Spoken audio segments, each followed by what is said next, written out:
Liftoff of mission 41B, the first flight of the Orbital Discovery, and the shuttle has cleared the tower.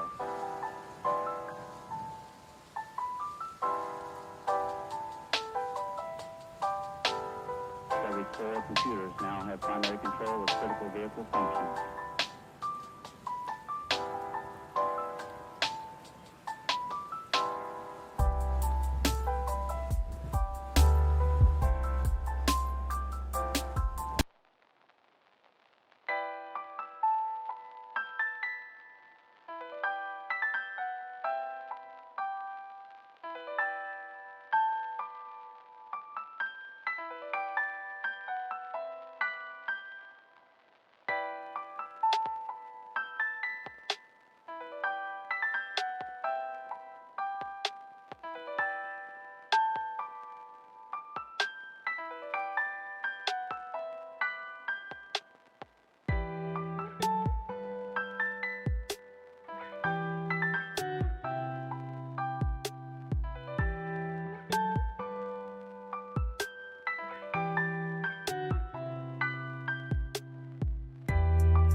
Because it's always after the funny day. I'm always the fool and then I'm the birthday fool. 2 days in a row. I can't believe it. I knew I was a joke, but knew I wasn't funny. So he made a compromise. Good morning, Mad Rabbit. Thank you for the raid. Welcome, Raiders. Welcome. How are y'all doing? How was your stream? We jump. It's payday. Give shinies for birthday. Don't, but thank you, Destiny. That's a good gem. You know I can't resist reading out those jump gems. They're so good. But good morning. How are y'all doing? I almost brushed my hair with my toothbrush. I stayed up late watching some Phineas and Ferb with Cove because we were talking about it and we were like, the intro's done by Bowling for Soup, right? And so we listened to it and we were like, oh yeah, it totally is. And then we stayed up till like midnight watching it. It was good. It was good. It was a good time. Excuse me. Did you brush the same? Yeah, exactly. It's a brush. I can use it for my hair. Ignore the fact that it has like toothpaste on it. It's totally fine. Yo, Steez, good morning. How you doing? Oh, at least your birthday's in April. It was close. It was so close. Can you imagine if your birthday was on April 1st? I don't know, because if you tell people, would they believe you? One person said it was their birthday on April 1st, and I was like, it might be a joke, but if just in case it's the real deal, I gotta say happy birthday. Zem, thank you. Nudge the music down? Okay. Sure. I can do that. Wrong tab. I have so many tabs open. Oh gosh, my brain did not want to work today. There we go. I woke up, pressed snooze on my alarm like 4 times, and then Cove finally woke me up. Because she was like, hey, don't you got stuff to do today? You'd have to carry your birth certificate in your pocket. Yeah, you'd have to have proof. Otherwise, people would just have to take your word and that it's not a joke. Excuse me. Which really does suck, honestly. Camoward, good morning. Thank you for the gifted sub. Thane, thank you for the resub. Welcome back. You came on a great day. Will, thank you so much for the resub. Welcome back. Death, McBow, Super Simple, Gecko, thank you so much. Thank y'all so much for the shinies. Bubblefish, thank you for the 100 shinies. Choco Hearts, welcome. Welcome to the tab. Come and relax and take it easy. Jason Moore, thank you for the sub. Welcome. And Cosmo, thanks for the resub. Happy birthday. Wish you stay that cool and be happy in green light. Glad I met you here. Oh, thank you. Man, y'all are so cool. Y'all are really kind. Thank you for all the cool birthday wishes. It feels very nice. And still, thank you for the resub. Thank you. Happy birthday, honey. I'm gonna cry. CJ, thank you for the head pats. Look, little Denchi gets some too. Gonna have some cake with some honey frosting. I got some peanut butter toast. Cove made me toast while I was doing the setup. It was great. I was really rushing here. We giving birth here or something? Yeah. I'm being reborn as a new kind of fool. Yesterday was a special type of fool, but this is my more casual fool skin. On this day in Redacted, the world was blessed with an angel known as Honey Goblin. Happy birthday. Wish you have fun, love, happiness, and all the important cake on this exquisite day. Oh, thank you, Jedi. I'm gonna celebrate with my fam afterwards. We're gonna probably have cake. More likely, we'll just go like to a flower garden and go for a walk. Family does really nice, like low-key birthdays. I like them. Wow, Lily pulling out all the redeems. Oh my gosh. Thank you for the Neko card. Jeez. Smexy Machamp.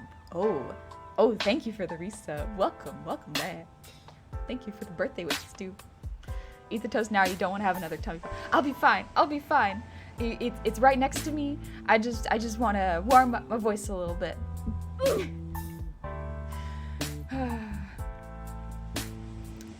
get there. Don't worry. I'll eat my toast. The stream is just me eating toast and then going back to bed. A few moments later. Breadstick. Thank you for the 5 gifted subs. Happy solar circle. Why, thank you. The full rotation has happened once more for me. I'm gonna appreciate it while it happens. But Mr. Slime Guy, thank you for the hydrate. I almost read Mr. Lime Guy. I can't stop thinking about 3D honey. What? You gotta eat. Tummy problems are fun. Yeah, they're not fun. Don't worry. I am okay for a little bit, but I will. Birthday gifts are cool. Thank you so much. Sorry, I missed that. I was a bit distracted by all the redeems that Lily did. Oh gosh, RG my literacy it's gone. RJC, thank you for the resub with Prime. Good morning. Hope you're having a good one. I hope you're having a good one too. And Drax says, thank you for the resub with Prime. Not around too often these days, but I always enjoy what I do. Thank you for all the chill streams and wonderful content. Happy birthday. Thank you. Happy Birthmas. That's a new one. I haven't heard Birthmas. We thought you'd share a birthday with a certain spooter. Who is this? Who are my birthday cousins with? Who is it? Oh, Megatron. I was in here early, but I'm playing Brawlhalla and I'm trying to get through Gold Rank. Ooh, good luck. 3D is cursed, but in a good way. I didn't realize how much I moved my head until I got the 3D model, and I was like, oh, this is fascinating. Oh boy, I like seeing this. This is good. This is how I learn. Hope you're having an amazing day as you are. Thank you, Jason. Chuckhearts, gotta get back to work, but hope you have an awesome stream. Love you. Thank you, Chuckhearts. Have a good shift at work. Okay, whew. Lily, thank you for the breather, Dean.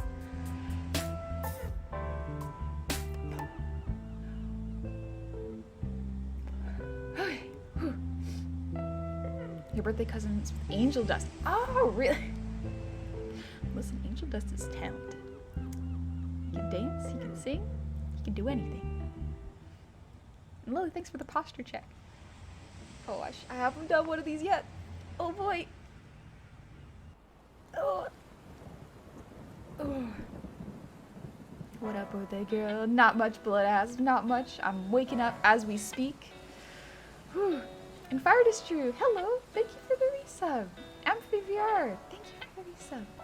Happy birthday. Oh, thank you. I actually like listening to you while working. It's relaxing. Oh, good. I'm glad. Gary, Gerald, oh, thank you for the birthday wishes. Thank you so much. And it does can do a lot of things. Angel does can do a lot of things. A lot of things I can't do. One of them is dance. I want to learn how to dance one day. Yo, Manny, hi! I hope it's a happy birthday. Hope it's just amazing as you are. Oh, Manny. Thank you, Manny. Manny, you're just so cool. Manny, you're awesome. Magnum Mallow, thank you for the prime. Welcome, welcome. You came on my birthday. It's a special day. What's your playstyle when it comes to D&D? Ooh, I love going for tank, but I've played a halfling bard, a halfling rogue. That one was fun. I did a lot of damage. I could do a lot of funny stuff behind the scenes. I played as a... What else have I played? Currently playing a barbarian, and oh, she's amazing. I love her so much. She is absolutely so funny and does so much damage to the point where I accidentally skewed the stats that our DM has to use when making encounters for us. Because her AC is too high. In order to be able to hit, my DM needs to create like very strong monsters, and the rest of my party is still squishy. So that causes some issues, just a little bit of issues, not too much, a little bit. Prismatic Wolf, oh gosh, thank you for 1,000 shinies. Thank you so much. Gosh, she's too powerful. My character is a little too powerful, but it balances out because she can't. She's so stupid. She can't read. Lily, thank you for the blep redeem. Birthday blep.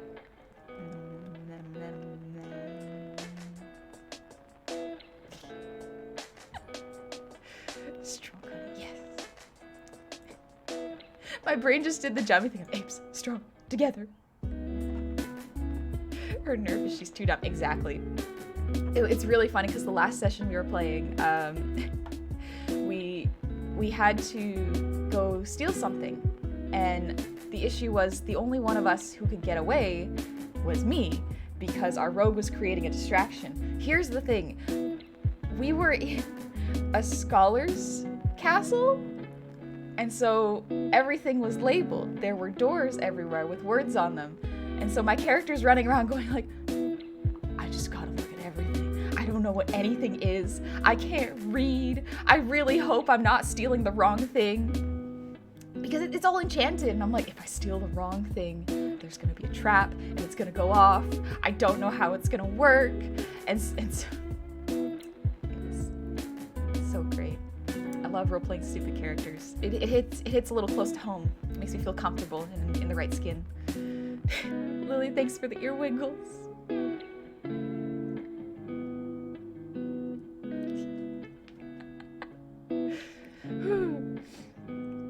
Out of curiosity, how'd you get a barbarian's AC so high?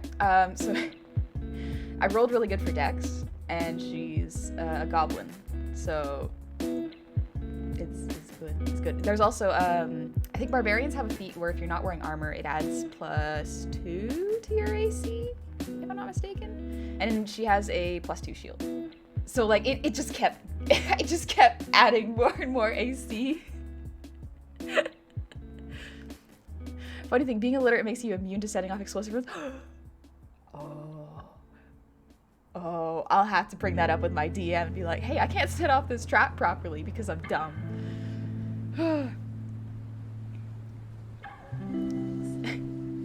Samikerd, happy birthday. Thank you for all the chill streams and have an awesomely awesome day. Oh, thank you. I will. It's going to be a great day. You get con bonus, Jason. Con bonus, yeah. And I also rolled really high for my constitution. Do you know the subclass? I used Totem Warrior. It's a bit of a homebrewed version of it. Not really. It's mostly Path of the Elk that's been reskinned. So it's really good. Did you like the 3 things I said? You said 3? Onyx, no. I saw one of the things in the morning, then I was like, oh, that's so kind. I'll have to talk to him later. But 3. That's a lot. So does Barbarian Gob just screech like a demented barn owl and charge the enemies? Actually, you would think so. But the way I've been playing this character is I play her based on instinct. So pretty much the first thought that goes through my head is what she will do, which is really fun. But sometimes it makes it a little hard to coordinate with my party. And like I've told this to my party and being like, hey, I'm gonna play this character based solely on like the first thought that occurs in my brain. And my brain is a lot more paranoid than I thought.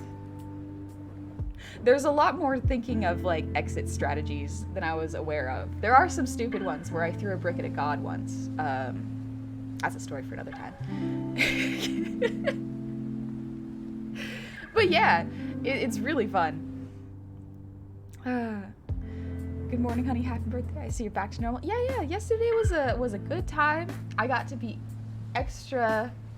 I lost a dimension and also gained one in the same stream, so I'm pretty glad I got to experience the whole range of dimensions yesterday. It was great. Also, Lily, thank you for the song routine. I do have a song lined up, so we're good. We're good. A combo of paranoid and stupid is a scary thing. Oh yeah. Oh yes. Oh yes. Honey instinctively throws bricks at Gobs. At Gobs? No. At Gods? Maybe. Have to assert dominance somehow. In the only way I know how, which is throwing shit at them. Your music is still loud? Dang. It's so quiet for me though. I can barely hear it. Oh, that explains it. The sound from my headphones was absolutely cranked down. That's my bad. Fat Man, thank you so much. If it work, it work. If it funny though, even better. Honey throwing a brick at a god should be an animation. Careless Blinky. That's a smart idea. That is a good idea. I'm gonna take a little sip before I sing a song, Lily. Honey's talking quiet this morning too. Yeah, I was worried that I brought my mic closer to my face, so I wasn't sure how loud it was gonna be. I can turn it back up. Not maximum, but this is pretty close. Tell him about how you messed up. Oh no. I can tell them, but let me sing a song first, and then I'll tell you a little D&D story. Just a little story about how I absolutely wrecked my DM's campaign last session. Like, absolutely destroyed it. To the point where he's like, I can't actually run the sessions for a little while because I have to think about how this has repercussions on the world. Goblin in full plate armor would be pretty neat. Yeah, that would be pretty cool to draw. Honestly, that's a good aesthetic. Let me pause the music. Story time. Song, then story time. I don't want to spoil too much of it because I got plans for it later. Honey, an old man Henderson. This should be good. Oh yeah. Let's see. I'm gonna sing "My Future" by Billie Eilish. Every time my birthday rolls around, I listen to songs that are very like melancholic, but also hopeful. And this really fits perfectly into what I'm thinking of. see. Oh, Dragon Ball, nice. You get to celebrate multiple birthdays. That's cool. I think goblins wearing armor. Could humans wear it like they're in a mech suit? Oh, like human size? Ooh. I think you'd need mechanics for that, but like, maybe you can get an artificer to do that. Let's see. Gonna take another sip.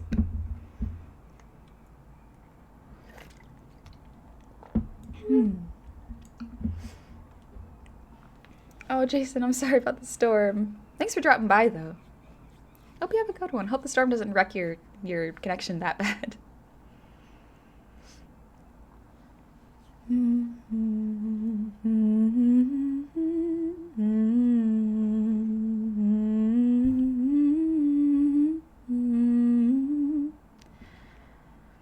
All right.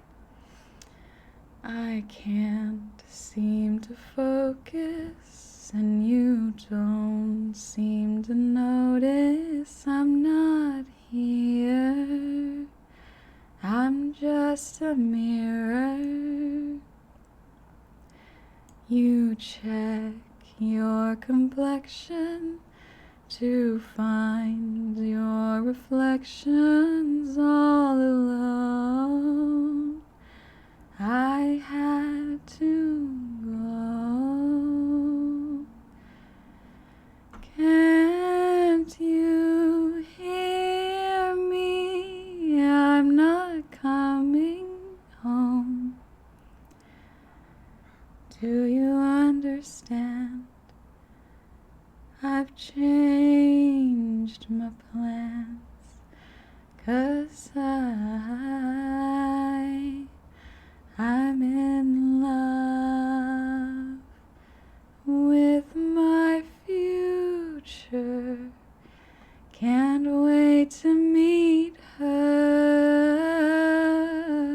and I'm in love, but not with anybody else. Just wanna get to know myself. I know supposedly I'm lonely now. I know I'm supposed to be unhappy without someone. But aren't I someone? I'd like to be your answer, 'cause you're so handsome. But I know better than to drive you home, 'cause you'd invite me in, and I'd be yours again. But I'm in love with my future, and you don't know her, and I'm in love, but not with anybody here. I'll see you in a couple years.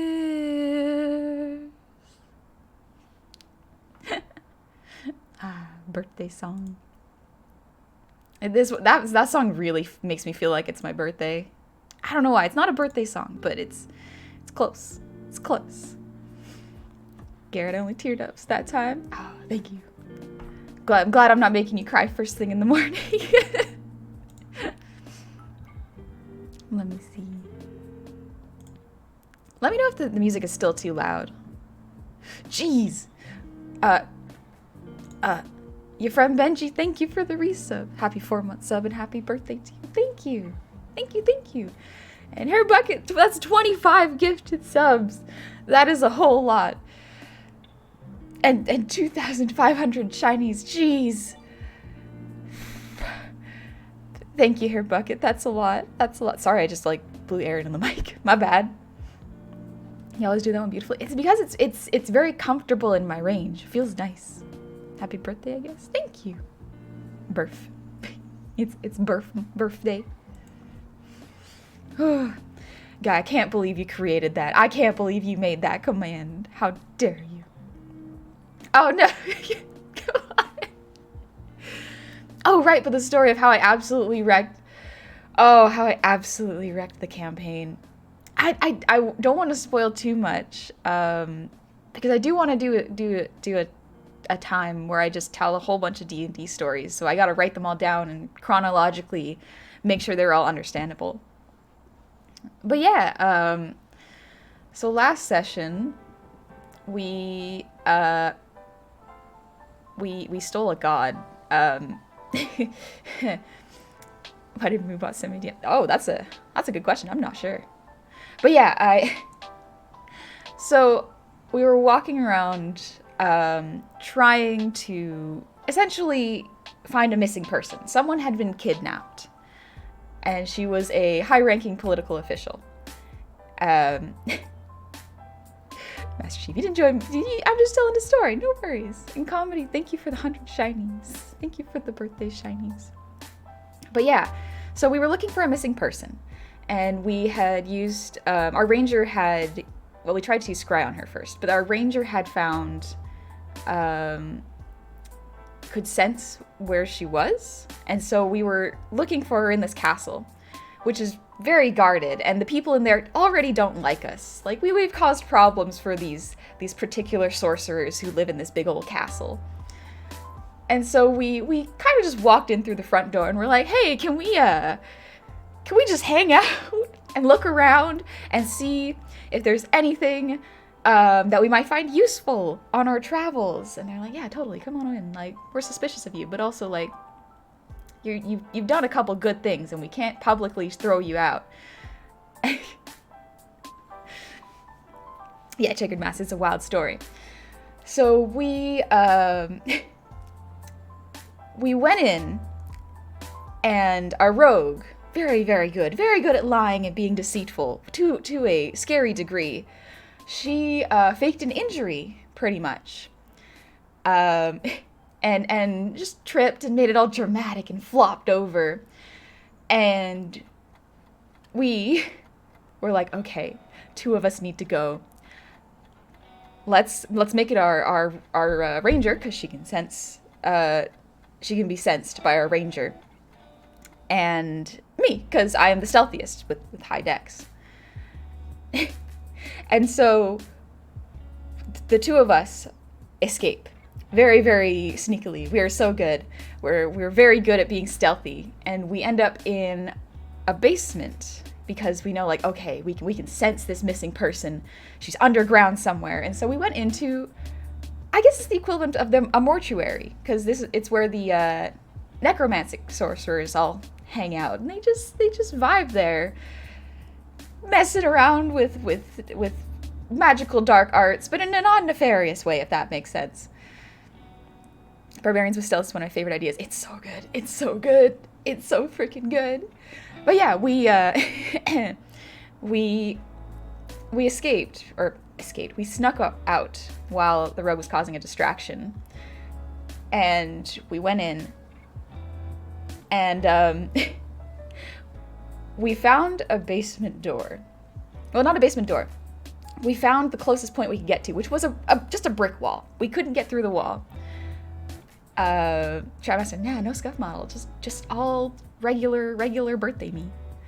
But yeah, we saw it and we were like, okay, we have to get through this wall because there's something behind it. But the only person who has the ability to destroy walls in a mildly stealthy manner is our sorcerer. And she's upstairs hanging out with the rogue, and we're like, oh no, what are we gonna do? And so I was like, okay, how thick is this wall? Can I like bash through it? And so I listened, and it's like, oh, there's actually something behind this wall. Like, it's still a thick wall. It's like 8 feet thick, but there's something behind it. And so another fun fact, the more I describe my barbarian, the more you're gonna think she's an absolute monster of a munchkin and be like, how the heck did your DM let this character exist? But don't worry, it's okay. Because there are some drawbacks to what I can do, and it's fun. But my barbarian can teleport. So I was like, okay, I think this will work. I think I can do this. I think I can teleport through this wall to the other side because there's clearly something behind it. Yeah, I know, right? Right?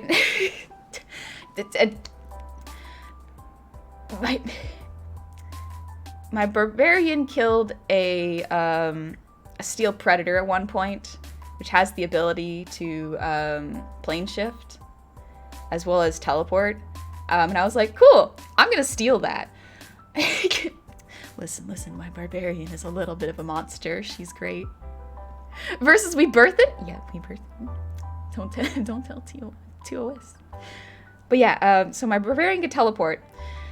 And I was like, okay, if I teleport wrong, I will get absolutely destroyed by the materials around me. Because if you teleport into an object, you're gonna get kicked out of that object real hard and take a lot of damage.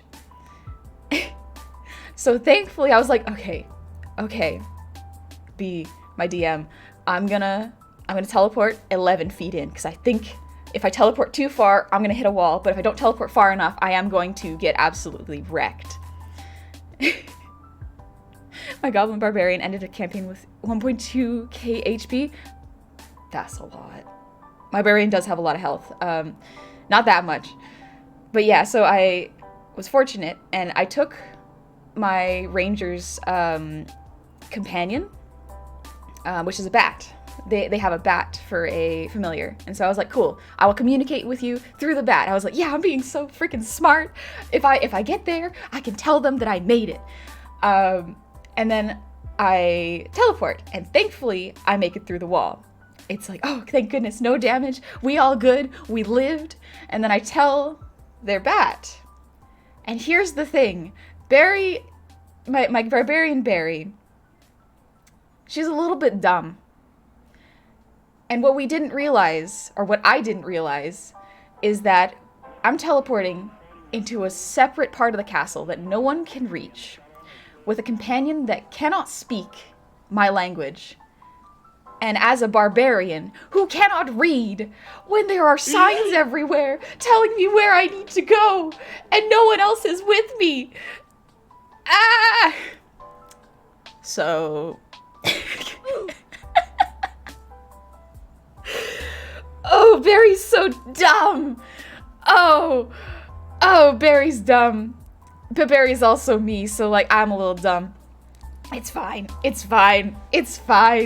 So essentially, where I ended up is a cut off part of the castle, which goes underground and is essentially an archive of really powerful spell scrolls and artifacts, which all have descriptions written underneath them, by the way.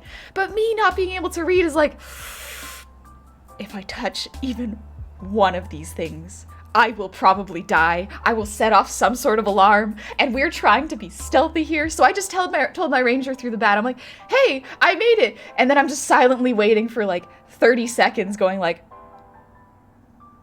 oh wait. Oh no. Oh wait. I messed up. Oh, thank you, Jill. Oh my gosh. But yeah, thanks for the head pats, Lord of Tolftec. And that's not even the funny part. So, I keep going, because this thing goes deeper. All we know is that we have to go to the very bottom to try to find this missing person. So, way to roleplay. Thank you. It wasn't roleplaying, it was just me panicking. So we keep going, or I keep going. Me and the companion, or the familiar, we're just going down the stairs. I'm using my wands to detect magic, being like, this is a sorcerer's place. No way there's not some invisible traps or something. And so I keep going down, and I point out all the traps to the familiar, because I'm like, okay, if my friends come down here, they have to know. They have to know which traps are which. And so I point out all the like hidden invisible strings and stuff that are sure to set off alarms. Simpac, thank you for the hydrate and posture check. So yeah, I'm pointing out the traps, and then I end up at the very bottom, which is like 500 feet underground, at least. It's a lot. There's a lot of rooms that I pass where I'm like, this is the most beautiful magical item I've ever seen, but I don't know what it does. I have no idea what it does. The best laid plans in D&D usually have unexpected consequences. Oh, and the worst made plans have the best consequences, as you will find out in a moment. So I end up at the bottom, and there is a magical stand, essentially, that looks like... the best way I could describe it is like a lever. But I know that if I pull this lever, something is going to happen. And so I'm looking around, and I'm like, okay. And I have a really good idea. A really, really good idea. Buckles, hey, thank you for the resub. 2 months. It's been a good 2 months. I wanted to pull the lever. There's no chance your barbarian can learn. Oh, she can. She just hasn't had time. It's been a chaotic couple months. And so I know, I'm smart enough to know that if I touch it, an alarm's gonna go off. But I'm dumb enough to not know how to undo a trap. And so I had a really good idea, and I go, hey, B, is there any air coming from like a crack in the wall or something? And he's like, I mean, roll for perception and or investigation and like give it a shot. And then he's like, okay, you rolled high enough. There is slight airflow coming from this one brick. And I'm like, oh, this is all I needed. This is all I needed. Beautiful. And so also, man, my barbarian's just going to sound worse and worse the more I describe her. So Barry collects things, just random things, because that's the goblin instinct. So she has a potion of gaseous form and just drinks that potion. First off, she puts, again, this is going to make me sound like an absolute munchkin. She has a thing that I call prison orbs, where you can essentially put a creature into a small pearl. They have to make a check to go in without their will, or against their will, but if they want to go in there, it's easy. So I put the familiar into the orb, and then drink the potion of gaseous form, and go through the wall. And meanwhile, my DM's going, oh, you son of a bitch. You absolute monster. How dare you? Yeah, it's pretty much a Pokeball, Jasper. So I end up going through the wall, and lo and behold, the prisoner, the one we're looking for, the sorceress who has information that we need but has been captured because she knows too much. So I found her. I'm still in my gaseous form, and I look over to the side, and I hear a voice which is going, "What are you?" And I look over and I'm just like, oh, I've been spotted. Oh, this is awful. I'm so far away from my friends. I don't know what I'm gonna do. Listener, thank you for the pre-sub of the Prime. Thank you. Thank you for the happy birthday, Super Weird Plush. But yeah, like, so I look over, and there's, I can't remember what it's called. If Cove is here, Cove knows what it's called, but I've forgotten what it's called. An ancient worm. Oh boy. I love seeing that. So if I'm not mistaken, an ancient worm is what happens when a dragon lives over several thousand years. Which they're the equivalent of worm gods. Yeah, Gecko, they're worm gods. Oh boy. But yeah, so I see one of those, and he's just vibing. He's just vibing, not doing anything, not being suspicious. He's got like glowing crystals in his back. So I see him and he's like, what are you? Because I look like a cloud. I look like a ghost right now. And in the corner is another sorcerer just like minding her own business, doing some scroll writing. But clearly like everyone in this room has clearly been hypnotized including the worm god. So we're like, oh, we're dealing with something we should not be dealing with. Oh boy. And meanwhile, this is just the thoughts of the one barbarian who cannot read in the basement with a god. Meanwhile, my party's upstairs distracting guards. And I'm like, what am I gonna do? Oh no, I have to get this prisoner out, but also I can't. I might have accidentally broken the campaign, and my DM is a little bit pissed. So, meanwhile, while I'm having a bit of a crisis downstairs, upstairs, my party is like, okay, we caused a distraction. They're probably gonna not be happy with that. And they noticed that 2 of our party members had gone missing. And so they lock, pretty much after some shenanigans happen, they put all of the upstairs party members in a room. And they get, I think it's the high priestess, the person who's running the show, to come see them. Before the high priestess gets there, our sorcerer is like, okay, let me message our ranger, see what's happening. And our ranger is like, okay, we found a way in. Like, my familiar says, we got there, we found her, but we have to get there now. Oh boy.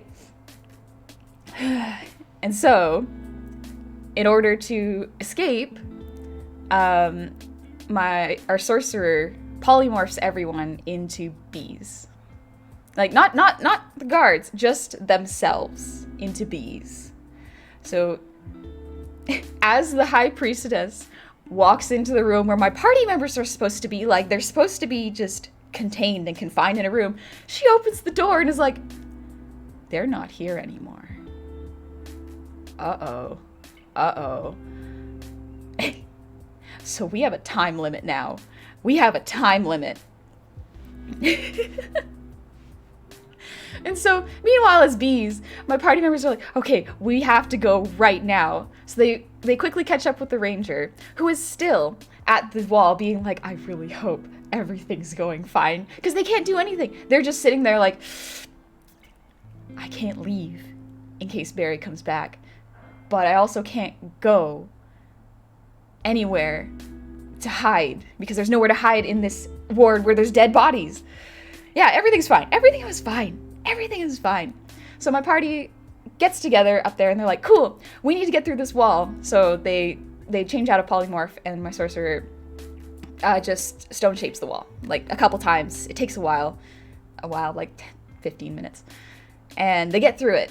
And thankfully, because I told the familiar where all the traps were, the ranger was able to navigate through the basement past all the traps. So none of the traps went off. We were so careful. We were so lucky. Oh my gosh. And also for context, there was no entrance. If you go up the staircase, there's no entrance. There's no way in here unless you know a secret entrance, which the high priestess probably does. So they ended up at the bottom, and because they could read, they knew how to get through the lever door. And so, meanwhile, as they're coming down, I'm having a conversation with the worm god.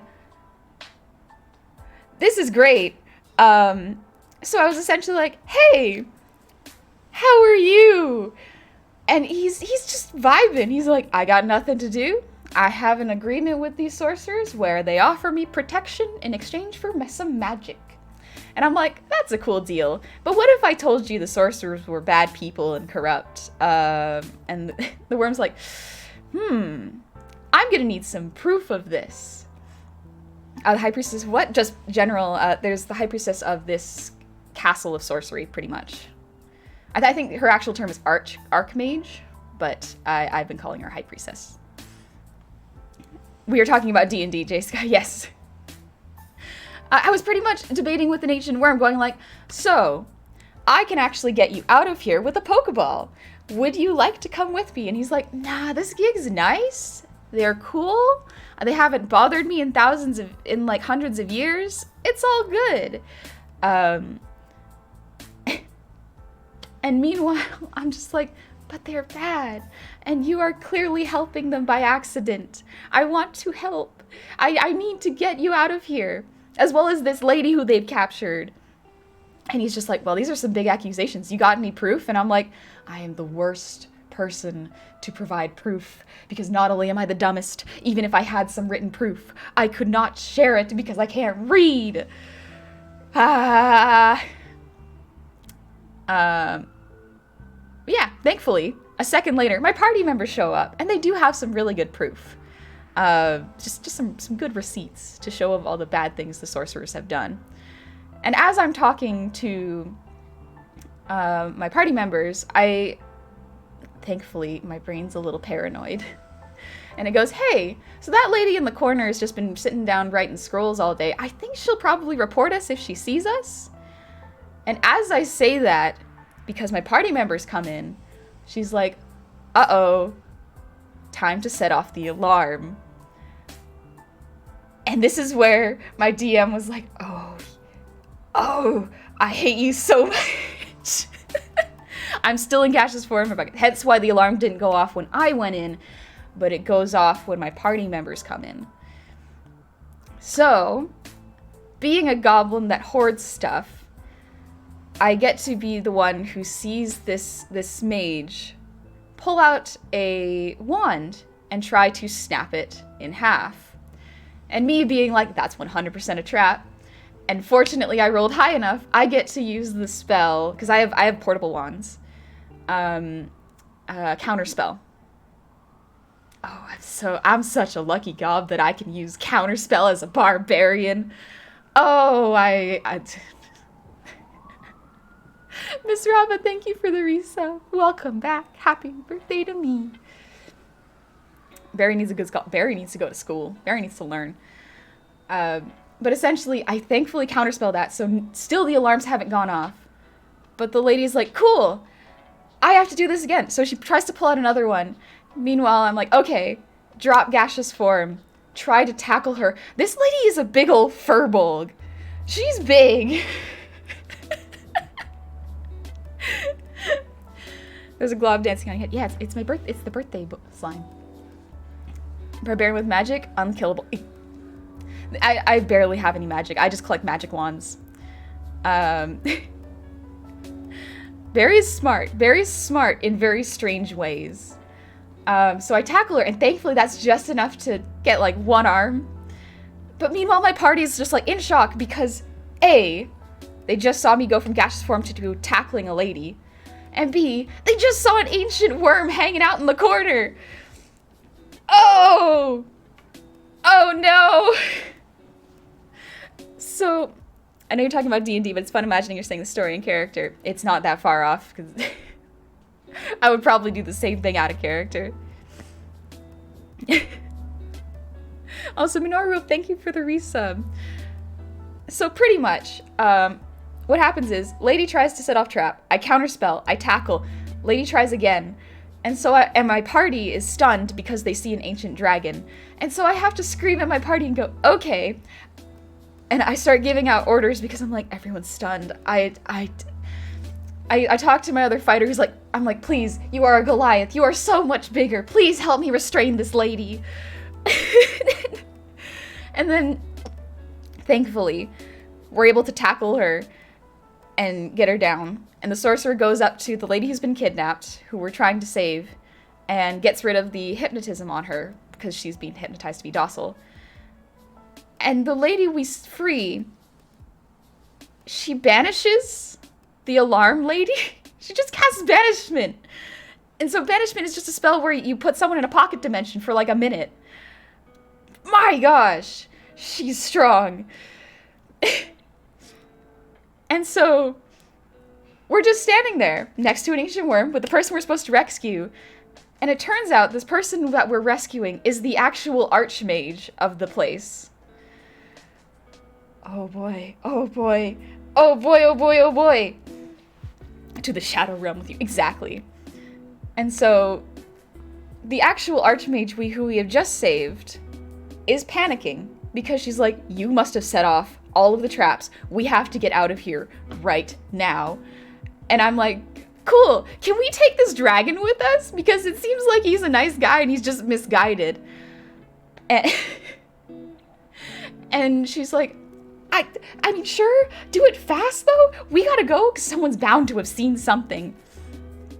And so, our sorcerer is very smart. She's like, okay, we definitely can't Pokeball this baby. This baby's too strong for us. So, let's dispel magic, because he's clearly under the influence of a spell. And so, it takes 3 tries. And on the 3rd try, now here's the thing. The DC for this, because we have scrolls of dispel magic. The DC for this was 19. Our sorceress rolls a nat 20 on her 3rd try. And our DM is meanwhile freaking out, going like, you are not supposed to be able to do this. You are not supposed to be able to do this. And we were like, why? He's just a dragon. Oh boy, oh boy. So, we dispel the magic on him. And we're like, hey, we gotta go right now. Can you get in this Pokeball? And he's like, I mean, I guess. If things are going bad, let me get in there. And so I Pokeball an ancient worm. And then, as we hear that, as the worm goes into this Pokeball, everything starts to go dark. And then the Archmage we just saved is like, okay, we have to go now. Like, right the hell now.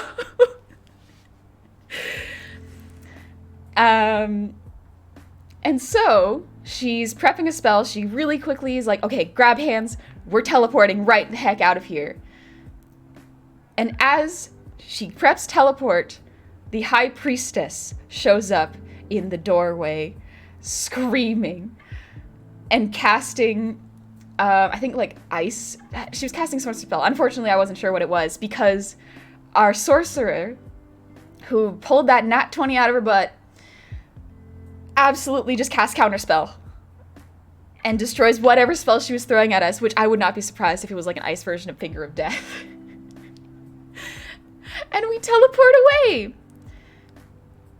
So, we teleport to our home base because the Archmage is actually super powerful. The Priestess is mad because Onaka is, as it turns out, that giant worm that I just stole was powering their magic. So if you didn't know, we didn't know this actually either. If you rest in this city, you get all your spell slots back within an hour. Like, you can spend all of your spell slots, and instead of having to rest, you get it back in an hour, because this ancient worm was powering the city. And I accidentally stole their god.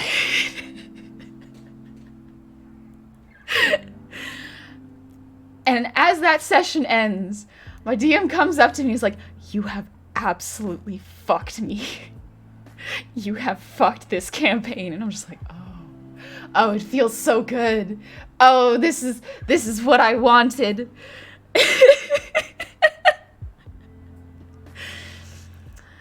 So that's how I stole a god last week.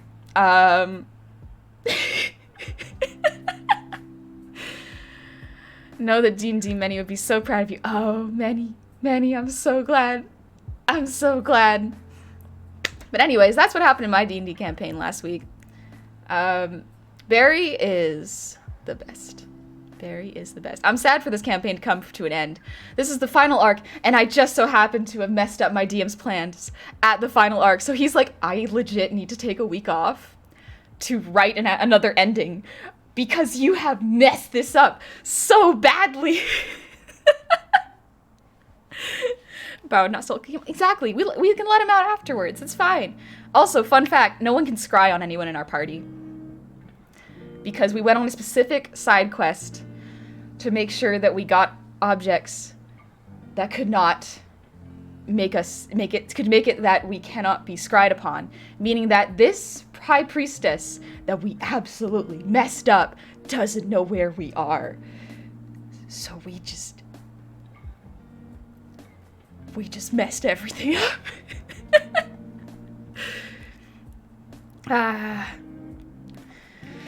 Vidbo, thank you for the 100 shinies. And Fragmented Waffle, thank you for the ear wiggles. This is why we need one-shot stream. Yeah, I mean, Bun is an excellent DM. He's great. McBo, thank you for the breathe redeem. I need to breathe.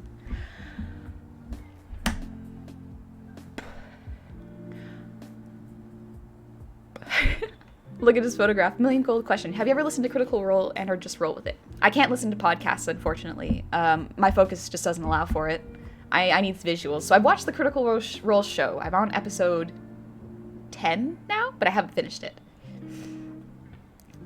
This is not stealing of their god. It's proletarian expropriation of their god. God, I can't. Barry is somewhat true to life because I cannot read IRL either. TM, you fucking honey goblin. That sounds like you, bro. Yeah, pretty much. Oh god, Arabit, thank you for the 20 gifted subs. Thank you so much. Don't forget your toast. Oh yeah, I have toast. I forgot. But yeah, this is why I feel like I can't tell the full scope of this story. Because I left out a lot of fun details that I had to for context. Fairy Dragon, thank you for the 100,000 shinies. Jeez. It's autistic. Oh, hey! Good to see you, Fairy Dragon. Yeah, it's autistic cosplay. Changed my name. Oh, okay. I won't tell. I get that. Have you also watched, have you watched Legend of Vox Machina? Oh, yeah, that's the show I mean. Yeah, not Critical Role, the Legends of Vox Machina. I'm on episode 10, I believe. I keep saying Barry, and I keep picturing Barry the Bugbear. Not gonna lie, after I met Barry the Bugbear, I had trouble spelling my name Berry, and I started spelling it like Barry's name because I've just seen it so frequently. Blaze! Thank you for the 25 gifted subs. That's a lot. That is a whole lot, Blaze. And thank you for the 100 shinies. Happy birth. Thank you. Pandemonium, thank you for the resub. 6. Yes, 6. Half a year. Time sure flies. Yeah, half a year. Jeez. Keep picturing Barry from Archer. Actually, so I do actually have concept art and art of my whole entire party that I do want to be showing off some point, but like, because I do have something I'm going to use it for. There is going to be a big announcement on the subathon that I'm saving this stuff for. So y'all have to wait for some good stories. You'll have to wait for a while. Honey, you said 100,000 shinies and I had to stop what I was doing double check. I had to, oh gosh. I misread. I misspoke actually. Oh, Stars, thank you. I'm glad you like my voice. It feels a little stuffed up right now just because I've got a bit of spring allergies. What? Anyone ever fight a Drow Shadowblade? Ooh, fought one last night. I did 70 damage to my character, one hit. Ooh, it's fun. No, guy, we will not. That is too much. I'd love to play D&D, but one, I have no friends to play, and two, I'm not very good at getting out and finding out people to play with. If you go to the Discord, I think there is a section where y'all can see if there's anyone looking for a group or DMs looking for a place to DM. I haven't seen Harmon Quest. Actually, wait, no. I have seen 2 episodes of Harmon Quest. It's not bad. I like it. Let this be a lesson to you. If anyone says they want to play a witch hunter, you say no. Oh, the witch hunters. No. But yeah, like, Barry is a wonderful, wonderful character. I've had the most fun playing this current character. And oh, my DM. Thanks, Thomas, for keeping me on track. But yeah, my DM absolutely loves Barry, but also hates Barry at the same time. It's great. Is playing a D&D game as a goblin named Throg that uses a warhammer made out of a broom and 2 soup pots. That's pretty cool, actually. But yeah, they're... Cosmic Caveman, thanks for the head pats. Yeah, I've got a whole bunch of D&D stories, but I want to pace them out, you know? Take my time with them, not spend them all in one go. Impact, thank you for the black.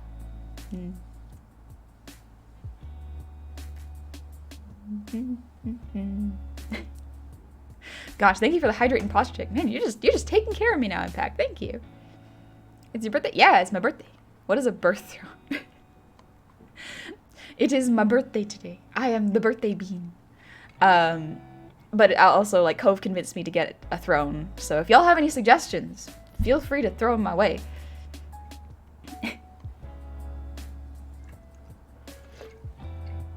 Excuse me. Oh, I can feel my bones want to crack. Ooh. Ooh, maybe I'll put a dice set on there. That'd be cool. You finished the 3D model you were working on last night? Yeah, I actually got to use it last night. It was real fun. It looks... the mouth tracking's not good, but that's because I need to calibrate it. I want to play a D&D as a drow psionic knife rogue. Ooh. That sounds edgy. Nice. Birthday gob sitting on the birthday throne. Yes.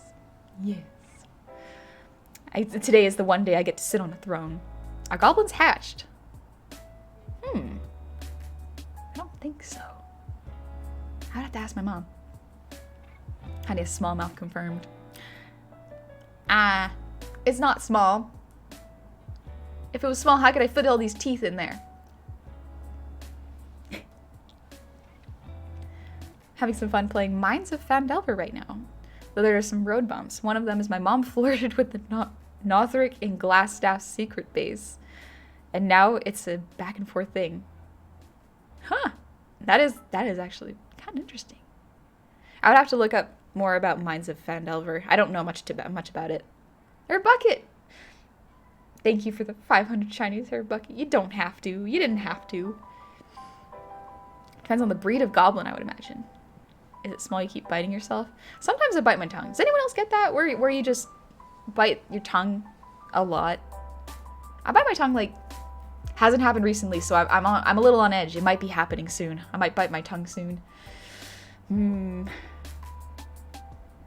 The sharp teeth must make biting your tongue awful. Yeah. I went to the dentist the other day.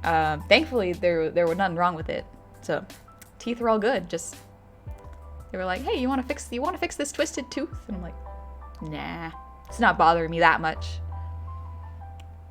Fairy, I bite the inside of my cheek? Yeah, same. Me too. Throw fedora. I used to more often when I was younger. Back when we were learning to chew.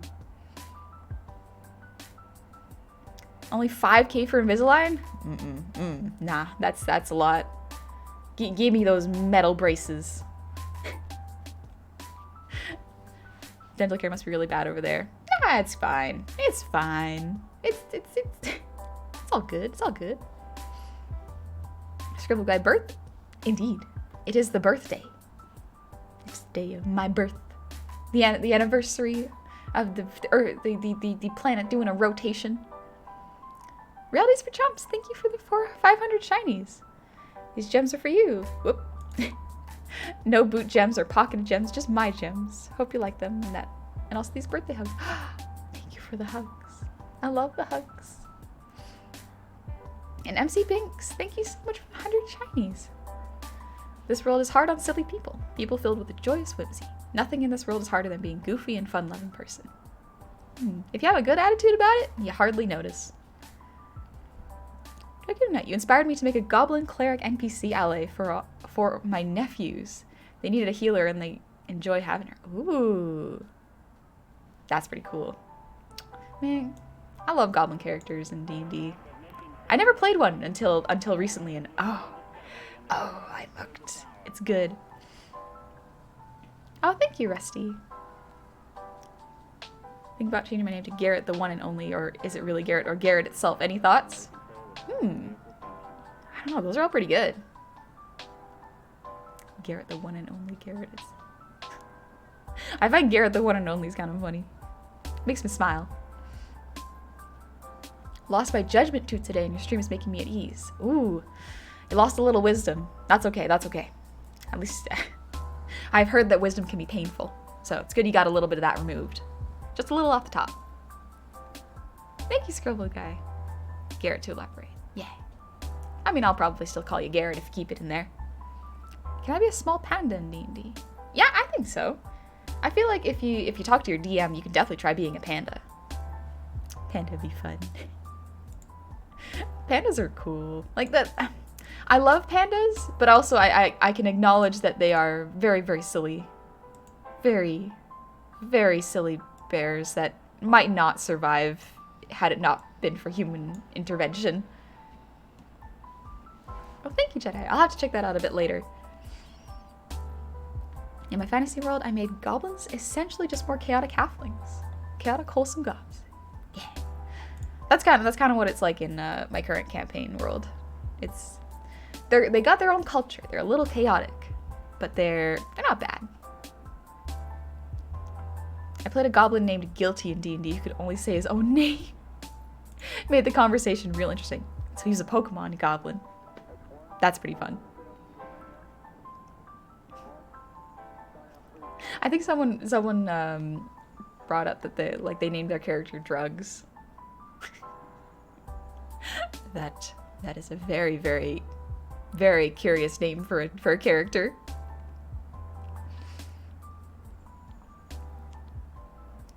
Kodama, yeah, but getting jewelry would be pandering.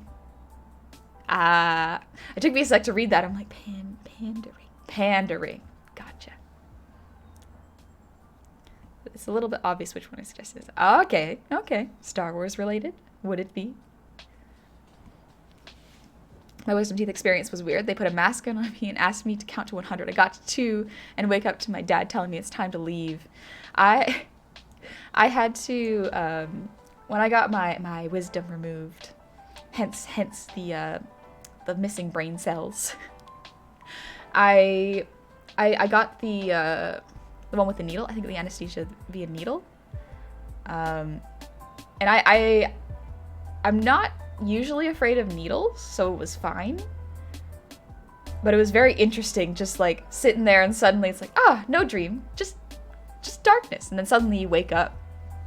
Because normally I have dreams, but like I guess whenever you're on anesthesia, you might not have dreams. God, I remember one time when I was a kid, I had to get some teeth removed. They put the needle in. I remember like being a little scared. I went and they were like, okay, count to 10. And I got 1, 2, and then passed out. And then I woke up on my mom's lap. She was just holding me sitting in a chair. And then I felt so bad. I puked on my mom. And this is when I was like 10. And so it was like, oh no. I'm so sorry. I woke up and then puked right into the dentist's floor. It was fine though. It was fine.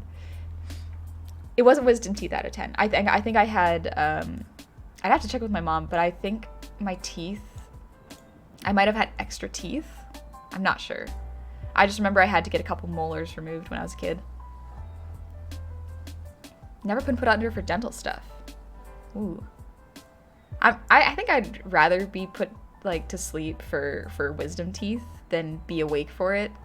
Because they have to kind of crack your teeth open sometimes. And that sounds painful. I wouldn't want to do that. I'd rather be asleep. You got your cavities drilled out without any painkiller? No. I got a cavity filled like 2 years ago and I was awake and an adult. And it was interesting watching a needle go into my mouth and they were like, okay, you're gonna feel a slight pinch and then nothing. And I'm like, cool. I trust you. I know much less about dental care than you do, so I'll just take your word for it. You're the one and only. So I may have gotten impatient for the name change. I see. I see the decision was made. Onyx, I wanted to play D&D for a while, but haven't had the chance, and now I have a small backlog of character ideas, ranging from a goblin sorcerer, going through a midlife crisis, oh, that's a good one, to a bugbear artificer that really just doesn't like people, and a social artificer. Classic. Binary, that was fun and not totally traumatizing. Yeah, sometimes dental work can be a little scary. It's fine, but it's good for you in the long run. I still have the smell of burnt teeth from my many cavities as a young bad child. Oh, that's rough. Gecko, it's not painful, just weird and worrying. Oh, I see. Yeah, I don't think I could handle being awake for any dental surgery. I'd rather be asleep and then just wake up okay. when I had my wisdom teeth removed, they just numbed my mouth, so I was awake for the whole thing and could feel them yanking my teeth out. Oh! Ooh! No thanks, no thanks, no thank you. I'll be honest, I'm pretty sure I developed my appreciation of women older than men during the many years I spent with my braces being tended to by nurses. It's very interesting, like, as a kid going to the dentist versus going as an adult, because as a kid you're like, I get a toy afterward, this will be fun, and as an adult you're like, I might get a toothbrush and some floss. Nice, don't have to go to the drugstore. Save me a trip. I had to have 3 of my wisdom teeth removed, but had to drive home afterwards, so it sucked. I don't think you're supposed to drive after getting your wisdom teeth out. I got my mom to drive me home. Had my wisdom teeth out this year, was severely underwhelmed. I got the IV set there for a few minutes and woke up just mid-operation with 0 filling, and I only remember trying to make words to attempt to be accommodating, and the only thing I knew for sure is I was trying to communicate, but was not using real words. But other than that, I expected much worse. Apparently I spoke as well while I was under, they were like, they woke me up, and then they were like, so you were talking about something, and I'm like, I have no recollection at all of what I was saying. I don't know what the heck was going on. I was out of there. Hell yeah, free toothbrush. Trip to the dentist was worth it. Darkwood, I'm really scared of needles, so getting one of those in my gum to numb the pain was something that has only been achieved when I was caught off guard. Ooh. Onyx, I hate the dentist, not because I dislike the dental work, but because I keep getting boos in my ear and it weirds me out. That is understandable. That is, I can understand how that might be a little weird. Actually, I was at the dentist on Wednesday, and my hair actually got caught in like the dentist's in a button in the dentist's clothes. And so as she was moving around, I'm like, I don't want to say anything because it might be awkward. It's fine. But every time she moved over, my hair would get pulled, and I'm like, oh, it's fine. This is fine. I'm tough. I can take it. Guy, I'm bad at getting mouth numbing stuff too, so I always tell them to give me more than halfway through. It's not fun. Ooh. How did your hair get caught? My hair has actually gotten pretty long. Like, there is a reason I added a long hair version to my model. My hair's gotten pretty long, and I think it fell between the cracks of like the headpiece of the chair. And so as she was rolling around on her wheels, it got caught. Honey Baldy from dentistry. Who would have guessed? Floofy hair. It's fluffy. I like it. Man, I'm so excited for y'all to see the new model stuff. There's a lot coming. It doesn't aesthetically look too different from how I look now, but it'll have some new features. Some very cool new features. The floof, the bounce, the sheen. Maybe she's born with it. Maybe it's raking. I'm gonna stretch real quick because my body needs it. As cute as last night's model? Last night's model was pretty dang cute. I don't know if I can compete with that. Sun did an excellent job. The 3D model was really, really fun too. It was so much fun to look at. I didn't realize just how much I moved my head, because like this model has limited range because I programmed it that way.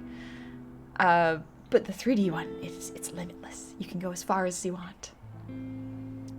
Fancy Tomato, gonna head out? All right, take it easy. Thank you so much for dropping by. How you doing? Wiggles when she talks. Doing just a little bit of wiggles.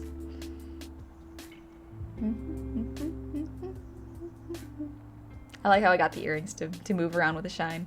Oh, so good. As a kid, I was lucky having a dental hygienist and mom help keep my appointments. Oh, that is good. That actually does help a lot. If you have someone who works in dentistry, they can keep you. They can just remind you, you know, to not skimp on the flossing. It's good for you. I've now made it a habit to try to floss every other day. My dentist was like, "Oh, good job. Your gum's looking good." You're a good client. I don't have to drill any holes in your teeth. And I'm like, yes. No drill for me today. No one's gonna be putting holes in my teeth and filling them up with solution. 2D honey. This is how far I can move my head. 3D honey. And this goes even further beyond. To infinity and beyond. Hey, Mariac, how's it going? I really want to get to... I want to play around with Vroid again. And get the 3D model going. Just because I think it could be really fun. If I can get... So what I'll probably do on my throne is see if I can find any of the 3D stuff so that maybe I can do like hand tracking and y'all can see just how much I move my hands when I stream. It'll be fun. It could be super fun. I still got all 4 of my extra wisdom teeth. I live in fear of the day they have to pull them because I don't like eating soup. Onyx, you still have your wisdom? But you... Don't you know? You don't need all that wisdom. Be ignorant, like I. You should make a level 20 honey goblin model, like a super cool armor and artificer weapon. Yeah, the problem is, like, I'm not too much of an adventurer. Y'all are more of the adventurers than I am. I'm the NPC. I hang out in the bar. You come in, you have a good time, you pay your tab, you go on adventures and come back and tell me how your days went. And I get to live vicariously through you. It's nice. 25 AC barkeep. Yeah. Listen. I may not be super strong, but I'm very hard to hit. I still have to create like the sheet for my character. I have one for Barry, which is really, really fun. God, Barry's sheet looks like a monster of a sheet. Disengage the blink of an eye. Yep, disengage is a wonderful thing. Oh, it's so wonderful to use in this campaign. I still have my hands too. Okay, like I have claws since Half Dragon. Yeah, there you go. Komodo's got some claws. You can give me a hand if I ever need someone in a fight. She really has that Ultra Instinct level of AC. I got high AC, but if you hit me, I go down hard. I get absolutely knocked out. Super Simple, you're the cute and unassuming tavern owner who is actually the final boss. You hit me once and I'll start crying. Emotional damage. I do not cause you physical damage, only emotional.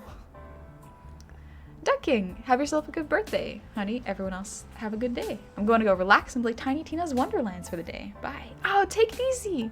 Have a good time playing Tiny Tina's. I've heard it's really good. It looks really, really cool. I haven't played any of the games in that series, but like, that's something that kind of caught my eye. Just maybe because it's just D&D related. That might be why. Like if someone hit her, the whole bar going is the boss fight. Congratulations, you activated my lair action. Everyone else fight for me. Like the one animation V wrote. Exactly. Oh, I love that animation. It's just get knocked the heck out. Just absolutely flattened, taken out. Sent to the next world. I'd like to find some 3.5 books, but 5th edition has been pretty fun.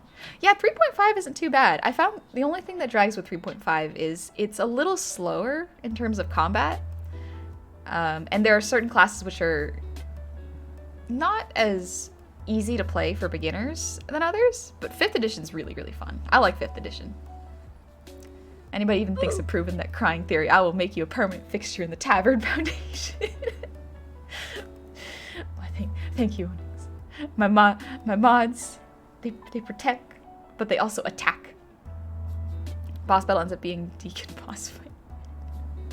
I really like the Deacon boss fight. Also, thank you, Ziggs. The Deacon boss fight it's kind of fun. It feels low risk, if that makes sense. It's just funny to try to find the guy you're supposed to hit. Thoughts on Bardlock, because charisma power is intoxicating. Ooh, a Bard Warlock. I feel like you can do some really fun story stuff with that. Like a Bard has a deal with the Warlock and says, okay, if I join you, will I get to date the god? And the god's like, if you do well enough, maybe. Uji, birthday, how's it going? I absolutely love that emote, by the way. It's super good. How did the stream go last night? Poppy got me. Poppy absolutely fooled me. I already knew that he was partner, but my brain saw the title and I was like, what are the odds? Okay, let's go raid him and say congratulations, partner. He got me. He got me good. My own brain fooled itself. I hit partner, y'all. I hit partner. Can you believe it? And meanwhile, me's clapping in the background, going like, congratulations, King. You did it. Now show me which Pokemon you would slam.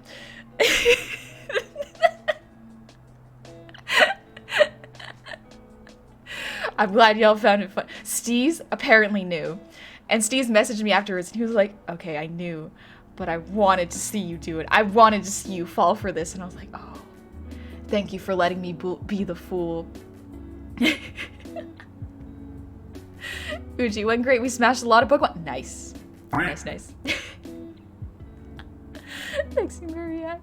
Also, Nord Panda, thank you for the 100 shinies. And Clover Rabbit, thank you so much for the birthday wishes.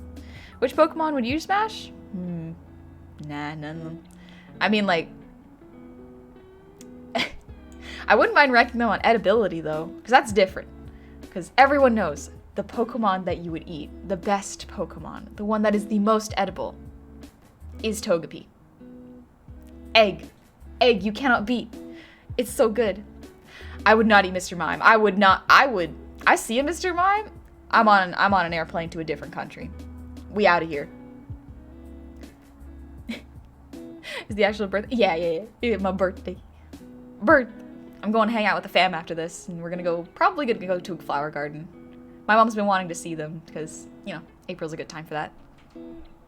If the Pokemon was consenting, sentient, anthro, adult, I'd smash almost all of them, to be honest. I mean, so long, if they could consent, sure, you go for it. But, like, no. I will not. I would no smashing the Pokemon. Also, like, people who say they'd smash Machamp, I don't trust. Tauros meat would be pretty tasty. Yeah, actually, it's just beef. It's just beef. Make cake from Togepi? Yes. Listen, eggs are great. You can put them in so many things. Eggs are absolutely wonderful. I think of all the Pokemon, the scariest ones aren't even the ones with scary backstories. Like, Gengar has a scary backstory, if I remember correctly. It's just like, he's evil ghost. But like, Mr. Mime is terrifying. It's human adjacent. It's the human adjacency that throws me off. I hope you smiled. Thank you for the 5 gifted subs. Thank you so much. And Spadoinkle, thank you for the birthday wishes. Thank you so much. Leon, thank you for the 200 shinies. Man, y'all are so nice. Thank you so much. Mr. Mime is a paralysis demon. Ooh. Mimes are not particularly scary to me, but somehow the designers made it absolutely terrifying. I hope he smells my apology. Well, you got nothing to apologize for. Don't worry about it. Onyx, I'd eat any Pokemon just to write a list of what is tasty and what is not, like I did for humanoids. We know one Pokemon that probably wouldn't be tasty is, first off, any of the fire ones, because you'd be eating fire. Second off, Staryu? That's a starfish. They can't taste good. Gaming Gesture, is it canon that Mr. Mime is Ash's stepdad? I don't know if it's canon, but it's a good theory.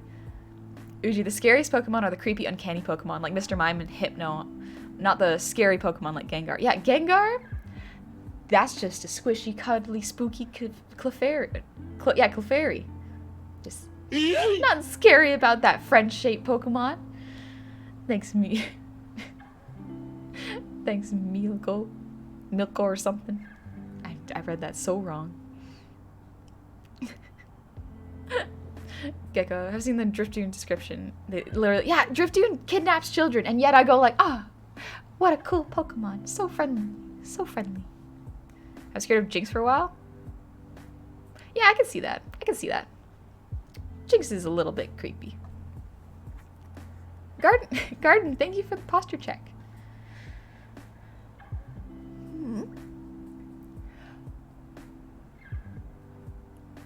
Oh, excuse me. Uji, like, sure, if I saw Gengar, I'd be terrified IRL, but, like, if I saw Mr. Mime, my heart would stop and I'd die of shock. Death from seeing it. The equivalent of a Medusa. McBo, thank you for the hydrate. Excuse me. And Nord, thank you for the breathe redeem.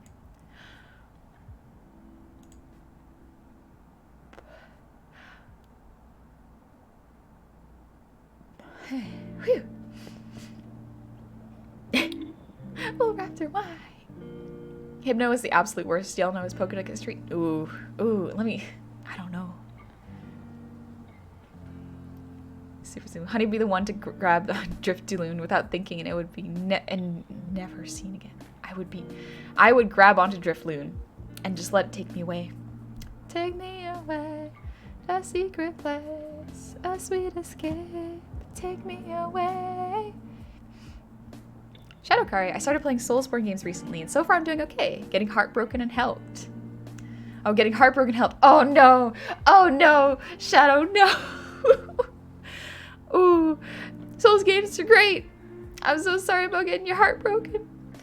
Uchi, doesn't help how they made it look like Pikachu, look like in the Pikachu movie. I still gotta watch the Pikachu movie, but I love the designs. It's so fun to see them. I think that's one of the reasons, like, although I can accept that Golden Compass is not a great movie, I love just seeing the demons next to them. It was so good.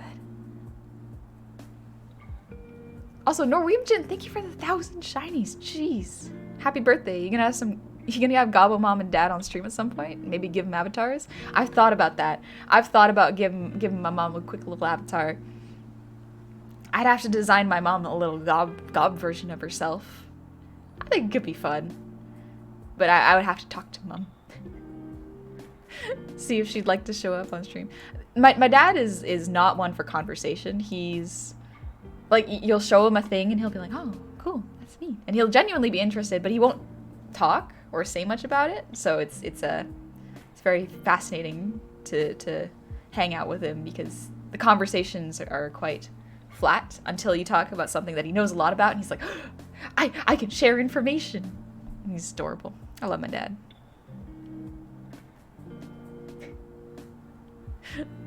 Imagine you being a Pokemon. I'd probably be like, I don't know if I'd be a good Pokemon. I wouldn't be good in fights. I'd probably just flop over and cry. Onyx, honey, a child-sized goblin would see Drifloon and go, oh hey, balloons, then get kidnapped, which annoys me greatly because I don't want to form a goblin search and rescue, but at that point I'll have to. It'd be so hard to find me too. I'm tiny. Uji, that'd be cool. That would be pretty cool. My mom has been very supportive of what I do because she's very kind and she's very like, you know what? You're responsible enough. You can make your own decisions. Even if that means you're going to be a goblin. And I'm like, thanks, Mom. Thanks, Mommy.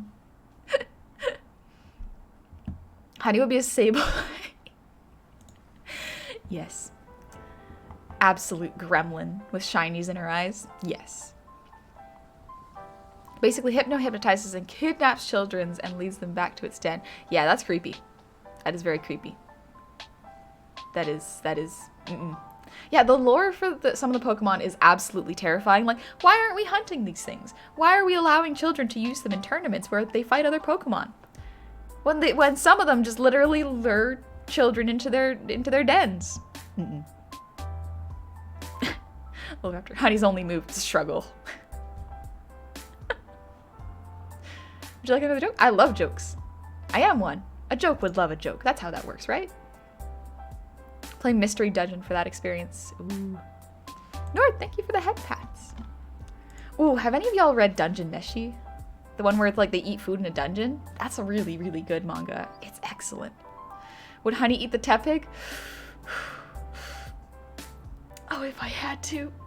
If I had to. That's the reason I named Snack Snack, is if things got hard, if we fell on hard times, I would eat Snack. That's why I named him that, so I can be reminded of it every time. Honey Goblin used Splash. It was super effective. Also, happy birthday. Thanks, Corny. And Sussy Kiten. Thank you so much for the sub. Welcome to the tavern. I hope you're having a good one. Have you seen the description of Gothorita? Wait, Gothorita is almost the same. Really? Okay, let me pull this up real quick. I have to know. I must know. Gothorita. First off, I love the design. What is her story? 2 rounds.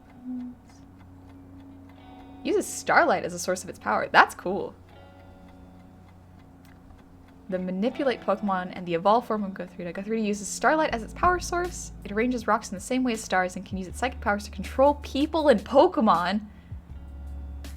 Ooh, that's scary. Real scary. Look, Raptor, are you getting cake today on your birthdays? Or are you not a cake person? Got sticky cake on my birthday. Ooh, nice. I'll probably have a little bit of cake. Maybe like, ooh, maybe cheesecake. Cheesecake's really good. Combines 2 of my favorite things, cheese and sweets. Uji smoky bacon. I know! Tepig is pre-cooked bacon. He cook itself. Oh, Tepig, no. Blood Punch, thank you for the gifted sub. And Napalm, thank you for the resub. If you birthday, there will be cake. Yes, that's how it works. Birthday, cake, same day, same thing. Dungeon Meshi is my favorite manga of all time. So D&D inspired. Yeah, it's really good. I absolutely love it. The way the artist draws the characters cooking and interacting with the food, it's so good. I love that. I think that's like my favorite part of Ghibli movies, is just watching characters eat. Just small moments of relaxation. So good. Torchic is hot, spicy chicken. Torchic is just pre-spiced chicken wings. Blood Punch, welcome back. Thank you for the resub. Welcome. Everybody ready for some goblin cake? Cake. I love cake. Sadly, the cake emotes are getting taken off Twitch. I saw, unfortunately, Kimrai's cake emote got taken off. Oh, but it was a lovely cake. Tepig is like a BBQ boar form of Toriko. Yeah, exactly. Oh, fire types just pre-cooked food. Nord, thank you for the earwiggles. Headbang. Is Tepig smoked meat? Ooh. Would like an old Tepig be like aged smoked bacon? Ooh. Thinking about it, getting hungry. Why are the cake emotes getting ripped? Well, the convincing reality is showing them off, but pretty much it's Twitch is taking off some nudity, and the cake emotes are, some of the cake emotes are considered nudity. They just can't handle the cheeks. Twitch removes cakes and yet the hot tub section. I think the hot tub section makes a little sense, because that way the hot tub sections will be for, they can age restrict it, or they can control the audience for it a little bit more, so that makes sense. Oh, thank you, Silverheart. I'm so glad you like it. No cake? I'm out. Understandable, Kim. Have a good day.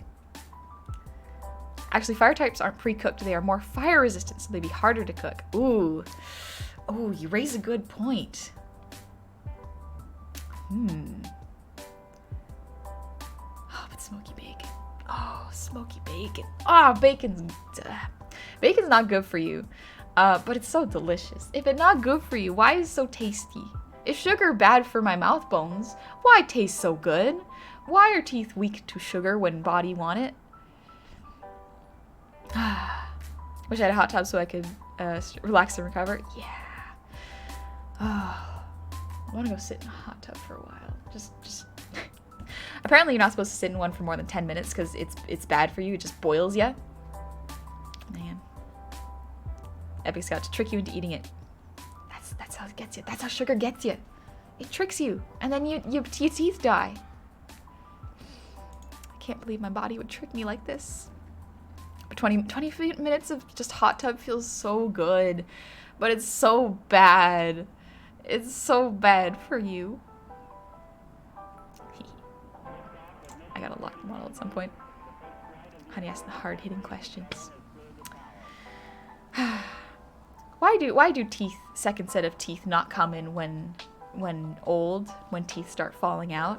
Please, please. I would like to be old person with extra set of teeth. But ain't honey pure sugar? Yeah, I'm not too good for you in big doses. Gotta just have a little bit of honey every once in a while. Diglett is edible, but I don't want to eat Diglett. Diglett's been in the dirt. Actually, would Diglett taste like meat or potatoes? It looks like potatoes. Smurf, thank you for the 3,000 shinies. Jeez. Also, the scariest Pokemon is Diglett. What's he hiding under there? I like to imagine that Diglett has just like a fully formed human body underneath there and is just swimming in the ground. That's a fun visual. I like it. Oh, that's a fun one. And then he grows 3 heads in his next evolution. Is Bulbasaur vegan? Ooh, ooh. Is Tangela vegan? I love Tangela. But is it vegan to eat a Tangela? What about a Bellsprout? Is that what they're called? Well, actually, those are poison. Why does everything taste like chicken? Not everything tastes like chicken. Beef tastes different, right? But a lot of stuff tastes like chicken. I'll give you that. Love Tangela? Wow, that's the first time I've heard someone liking it. Wow. It's almost like he's friend-shaped and he's cute and he's just Kirby. He's just plant Kirby. You can see the appeal. Are mushrooms vegan? They're not plants, they're closer to animals. Mushrooms are like eldritch gods who don't want to just deal with human stuff, but also want to hang out on our planet. I love, every time I see the Tumblr post where it's like, mushrooms are essentially the phrase, you cannot kill me in a way that matters. It makes me laugh so much. I love, oh jeez. Thanks, Next Gen. But yeah, like mushrooms, I don't understand mushrooms. I want to, but I don't think I ever will. I don't know if anyone ever will. Cobra, thank you for the 500 shinies. Happy birthday, honey. It's really great to have you around, and your existence is a gift to all of us. Please take this small gift to buy yourself something nice. Not expensive, just nice. I'm really happy to have found just like any other person who cares about you. Oh, thank you. Thank you so much. Maybe I'll buy an ice cream cone.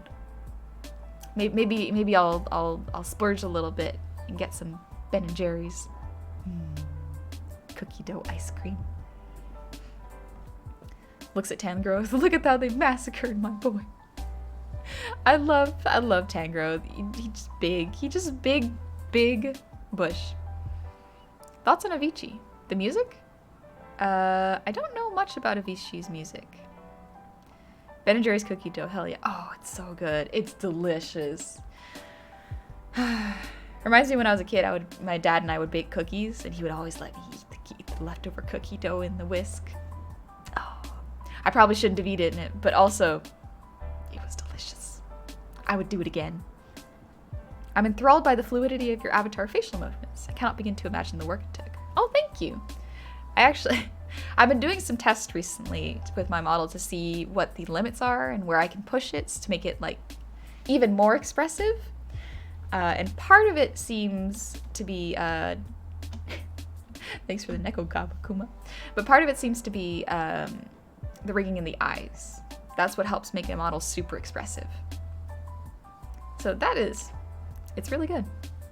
I can improve upon it. Now that I know what I can change to make it better, it'll be better. I'll get better.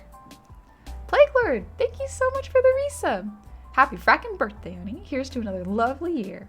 Ah, thank you. I have aged.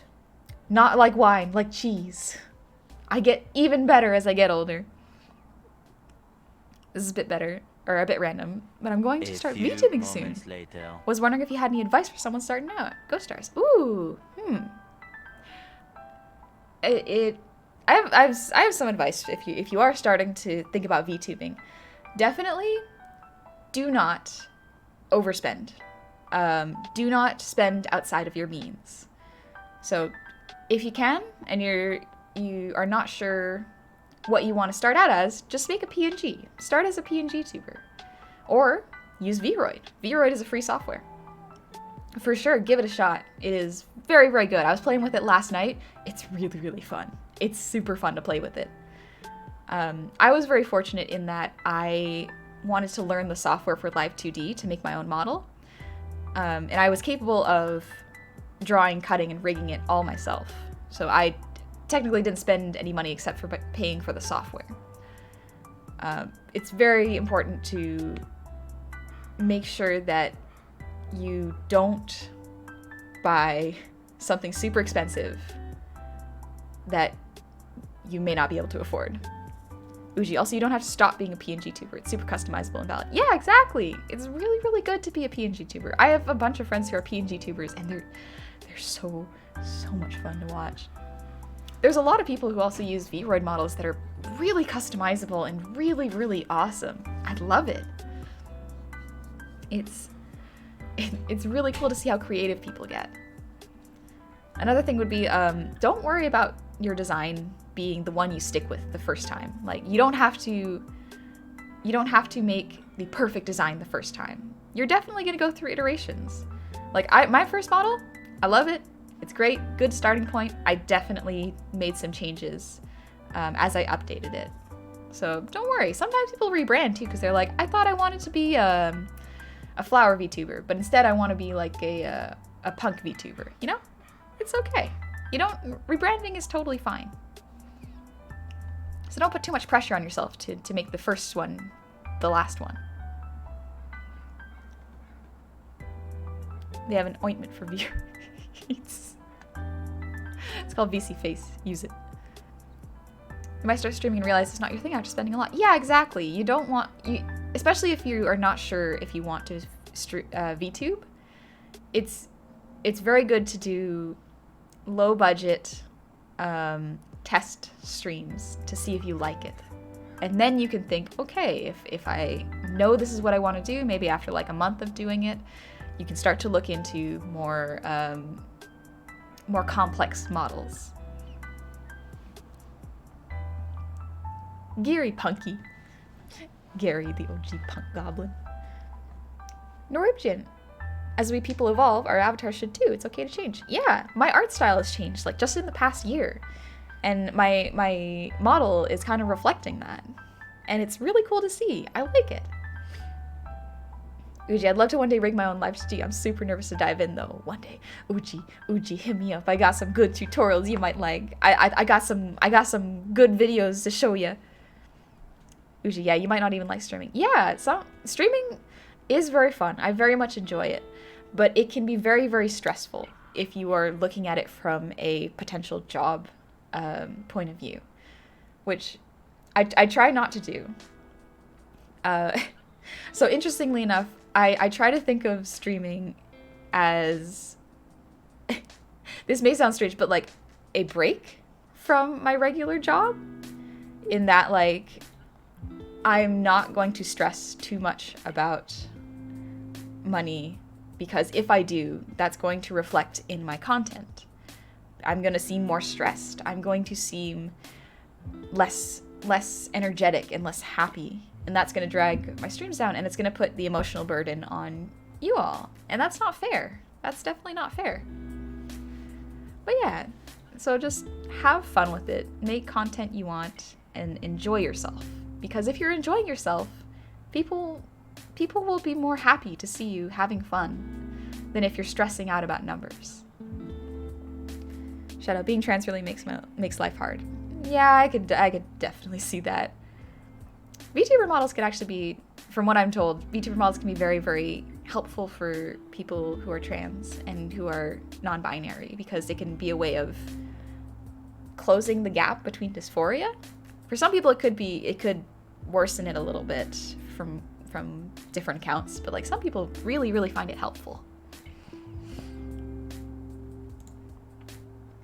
Uji, me too. I'm so happy with my art now. Yeah, Uji, your art looks so good. It's so sharp and clean, and I love your color palette. It's so good. Uji, I will, because I don't even know what to look up when it comes to rigging. I got you. I got you, fam. We could. I know less than nothing about Live2D process. It's all good, Uji. Uji, I feel like you definitely got the skills for it. Like 3D is so much more complicated in my brain. I don't. 3D is an extra dimension that I was not ready to deal with. Reaper, thank you for the resub. Welcome back. Happy Saturday. It's a happy Saturday. I feel like I'm getting CS Paint soon. I'll be able to draw easier. It's gonna be so nice having an avatar that I don't have to worry about, even though I know I technically own the current one. CS Paint's really fun. I highly recommend it. Mainly because like it's can do almost the exact same things as Photoshop as an artist, but you only have to pay for it once. It's not a subscription-based service. Look at that tooth, Del.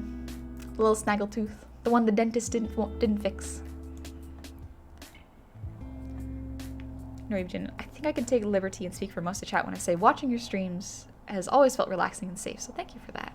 Thank you. I'm so glad. I'm very glad that people come here to relax, because streaming actually... It's interesting because streaming pumps me up, but me pumped up is very, like, very chill still. I'm a pretty low energy person. It's not super easy to get riled up for me unless I'm physically, like, jumping around and doing stuff. So it's nice. I just get a little boost of energy hanging out with y'all.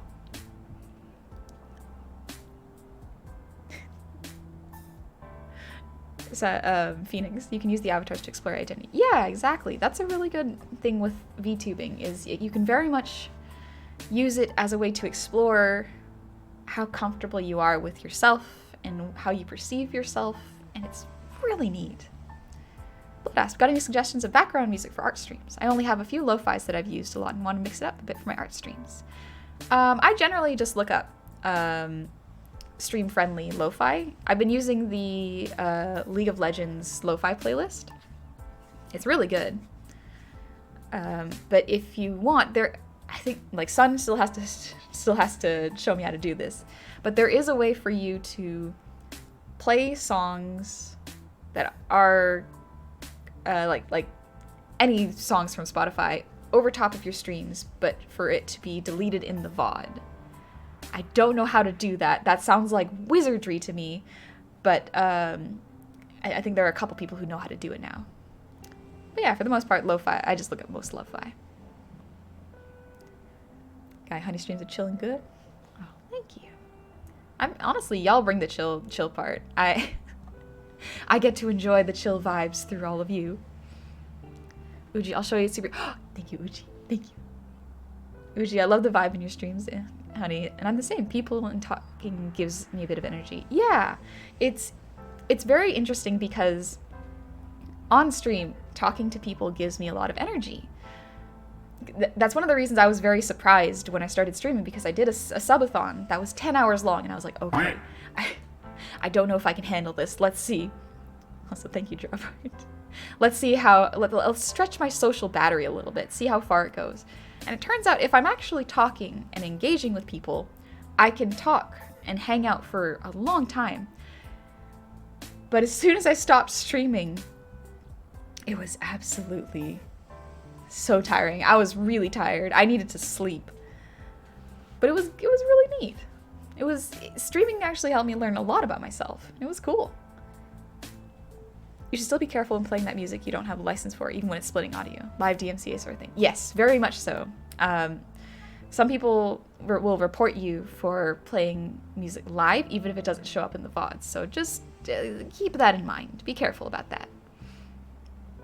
Hey, Honey Pop, nice blooper on your... Oh, why, thank you. This little jelly? It's a birthday jelly.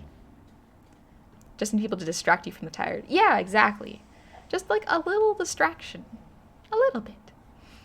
Shadow, I miss my ex 3 years. Oh, I'm sorry, Shadow.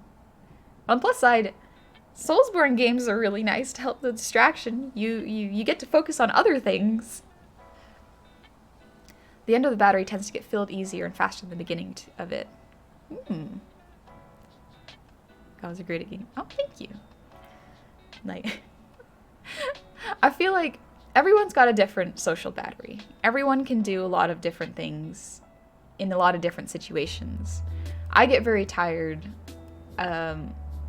after a long time, but for streaming it's a little bit different, weirdly enough. Maybe it's because I get to talk with people directly and I'm not just in a crowd. Because sometimes being in a crowd of people, especially people I don't really know, like at a party, it just makes me so tired. Like I want to pass out afterwards. It can still be fun, but yeah. And we all know Honey is easily distracted. I am incredibly easily distracted. It's so easy to distract me from anything, honestly. Social batteries are probably at an all-time low for people given isolation and all. Yeah. So, isolation was interesting because at the beginning I was like, oh, okay, cool. This works okay for me because I am very much all right left to my own devices. I usually just draw. I will just draw by myself. I will do art, hang out, and just vibe in my own space. But then after a while, you do get a little bit lonely. There's jeez. Thanks, Bo. I got my train of thought got derailed. Oh no. But yeah, like, left alone, Honey will become hermit. I will become hermit. Like after stream, after hanging out with my family, I will become hermit. Uji, separating the audio is good even for like DMCA free YouTube videos because sometimes the uploader of the music makes a mistake and adds a DMCA song. Live takedowns are like not super likely. Just don't play any music owned by Sony. Yeah. It's that's unfortunate. I want to sing Sunflower on stream. I love it. I was isolated for 5 years before COVID hit. Had no problems. Oh, Ghost Stars. Oh no. Uji, it also helps if you want to edit your VODs later. I've actually I've been thinking about that a lot lately, being like, hey, maybe I should do like edited videos of my VODs. But part of it is like, okay, I have music playing in them. So having the music playing over something can be really, really distracting, especially if it's a just chatting stream. Then also, I don't have time to edit it myself. I don't have the editing software. But I also thought about it and I'm like, I'm not as clippable as a lot of really, really funny and really fun VTubers. Like, for example, VShojo. They're all super funny and they're great and their content is amazing. I have a very different vibe though. A lot of my content is just hanging out, taking it easy, relaxing.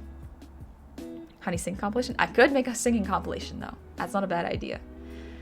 I have been thinking about more of doing song covers. Chill content is not made for short periods. Yeah, exactly. Chill content it's a more relaxing, slow burn thing.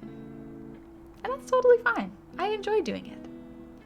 DaVinci Resolve is a fantastic free program for editing if you want to learn a bit. Ooh, let me write that down real quick. DaVinci Resolve. Nice. Reldred, I did what I could with a miniature of yours. A miniature? What? You're more of a comfort streamer. It's a little bit, it's different. It's definitely a different kind of content. And I'm more comfortable here. PJ, thank you for the hydrate.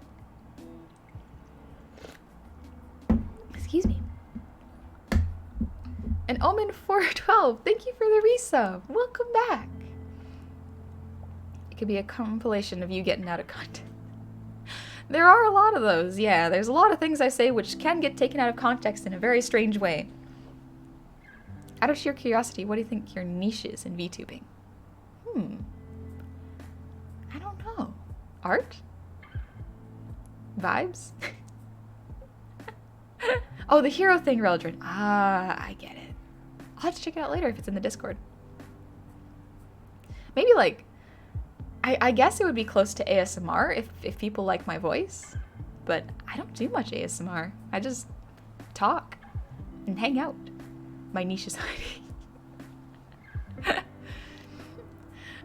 Because I thought about it and I was like, do I have a niche? Because I do a lot of weird stuff. I do like D&D, art. I don't do D&D on stream, but like D&D themes very everywhere. Like art, Soulsborne games, just chatting, wholesome friend. Thank you, Onyx. Chill gobble sounds you can study to. Ooh, I like those kind of videos. Compilation of Honey doing human noises. Ah, yes, definitely human noises. Definitely not noises that somehow escape my body and that I cannot control. Uji, I love the hanging out. It's just a good vibe. Feels like you're just chilling with some friends and some beanbags. Ooh, yeah. Actually, I had to get rid of, well, it's technically still there, but Cove had a beanbag chair before we had a couch. We finally have a couch. It's so nice. It's wonderful. I want to get rid of that beanbag chair so bad. It's not doing anything. It's sitting in the corner, but Cove wants to keep it. I'd say art with a side of FromSoft violence. Yeah, exactly. It's a weird combination. Finally home from work. Happy birthday, honey. I hope your day's as sweet as you are. Thank you, Grunkle Dan. And Tobias, thank you for the breathe redeem.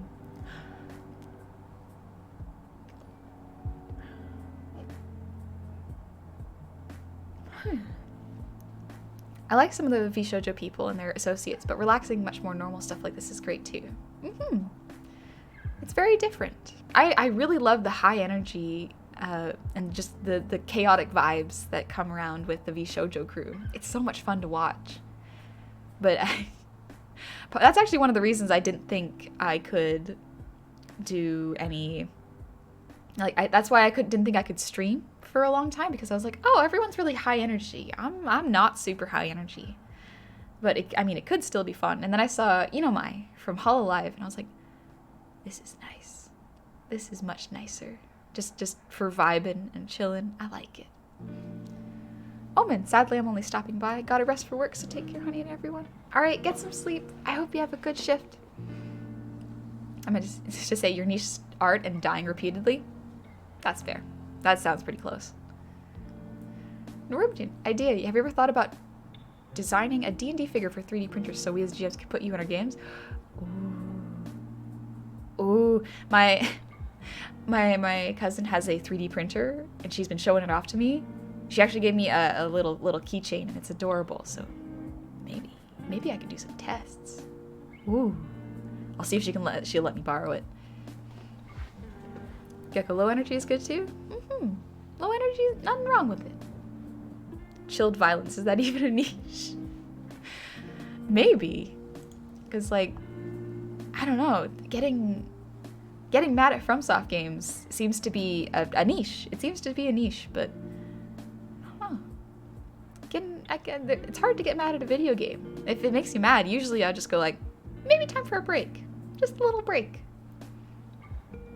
I like your ascot. Why, thank you. It adds a little bit of class to the outfit. You know, and the tacos. Yeah. Uji, I used to think that I had to be high energy all the time too, but now I'm just being myself and talking and doing because I want to do, and streaming is way nicer. It's also hard to put on a bit of a performance with the high energy and the jokes, because it's hard to be funny. Humor is very difficult. It is hard to be a funny person. That's why I personally don't think I am super funny. But like, I'll say something occasionally that's funny, but that's just a moment of genius. And then I'll go back to being a chill gremlin that's just quiet.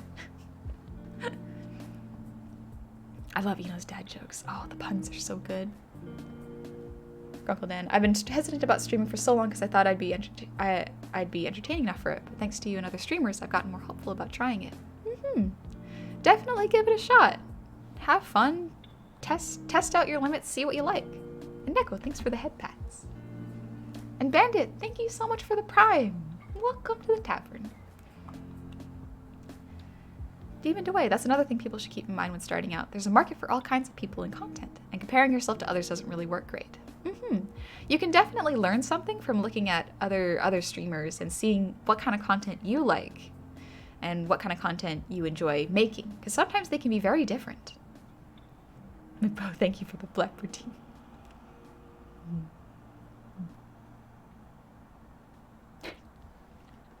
Garrett, quick goblin checkup. How you doing? I'm doing pretty good. Just vibing, taking it easy, enjoying the birthday morning before I gotta head out. Like it. Thank you for the soccer tea. It'll just be a moment. Neko, thank you. Tell us a joke, streamer. Be funny. I don't need to tell you a joke. I am the joke. Laugh at me. Laugh, chat. Laugh. Don't actually. It's all good. I love the wiggly tongue. It was fun to ring that in. Joke's on you. You're not a joke. Oh no. I can't tell jokes. I am not joke. Where's the funny? Where is the funny streamer? Bring her back. Good one. Thanks, Gecko. The tongue has a mind of its own. Kill it. No, we don't go with tongues here.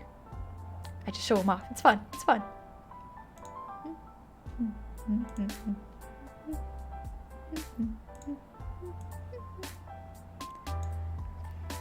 Happy name day. Thank you, Reldrin. She's the chosen. Uji's sus. Understandable. You should be suspicious of that. Gecko, we all know you're not. Oh, thanks, Gecko. Thanks for calling me out. No, remove honey tongue. It has suffered enough with the sharp teeth biting. Never. Never. Hey, Gliball doing good. Just pulling up song lyrics real quick.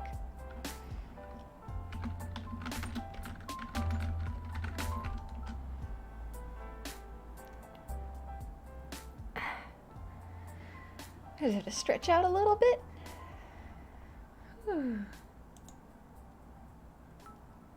Neko, it was a long day working. Hope to finish my drawings today. Neko, you're so fast at drawing. Jeez. I've seen the art you posted on Jummy's server. It's incredible.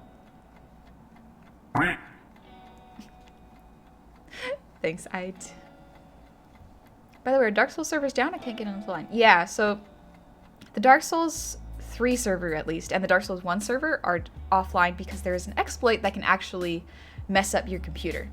Like, not just the game, your computer. So FromSoft had to shut that down while Elden Ring was being released, and they focused solely on Elden Ring. So Elden Ring, I think, online is, still good. But the previous Soulsborne games, it has been stopped.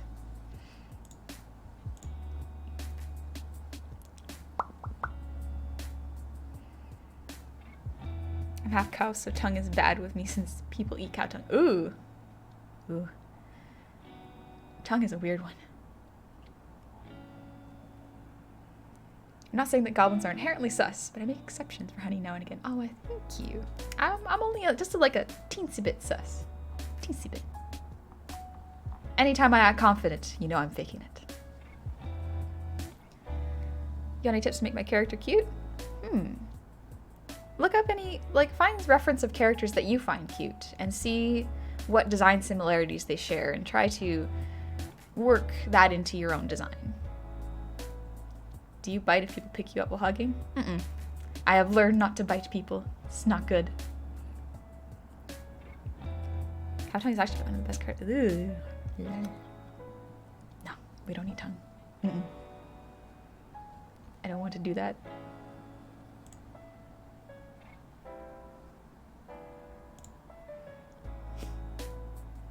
There we go. More the reason why I didn't play Dark Souls was due to the invasion. Yeah, you can play offline, but online's kind of off for a little bit. Let me pause the lo-fi real quick. Quick, honey, don't think about teeth or abs or people. No, Onyx, I wasn't thinking about that before. What if I want you to bite me? Kinky. Should I watch the fourth Matrix? I haven't watched the Matrix. I haven't watched any of the Matrix movies. I kind of missed out on that. You know, I don't care how hot my home planet is. I'm going back there. All right. Good luck. Thanks, Eunice. Anyways, Game Lycan, thank you for the song redeem. Onyx made me think of fish, and now I'm gonna sing Ocean Eyes from Billie Eilish. Another one. It's a good one.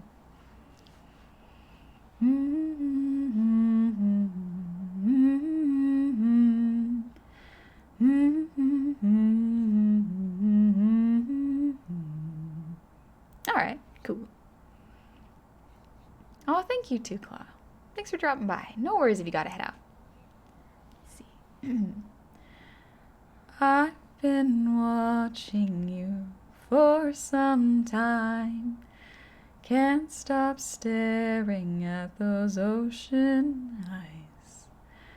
Burning cities and napalm skies. 15 flares inside those ocean eyes. Your ocean eyes, no fair.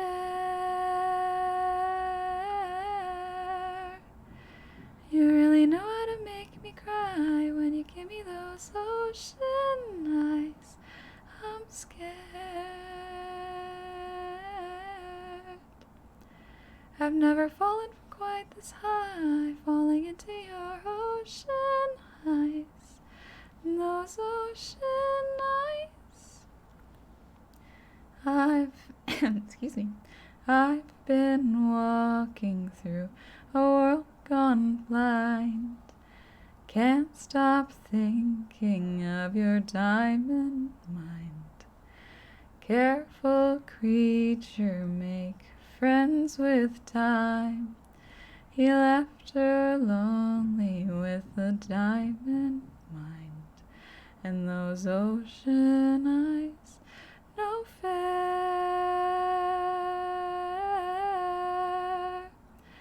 You really know how to make me cry. Can you give me those ocean eyes? I'm scared.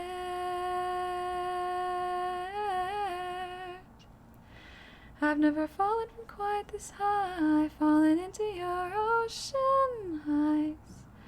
Those ocean eyes.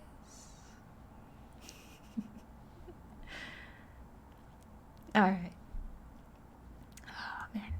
Maybe I've just been listening to more and more Billie Eilish now that my birthday's come around. Thank you, Game Lycan, by the way.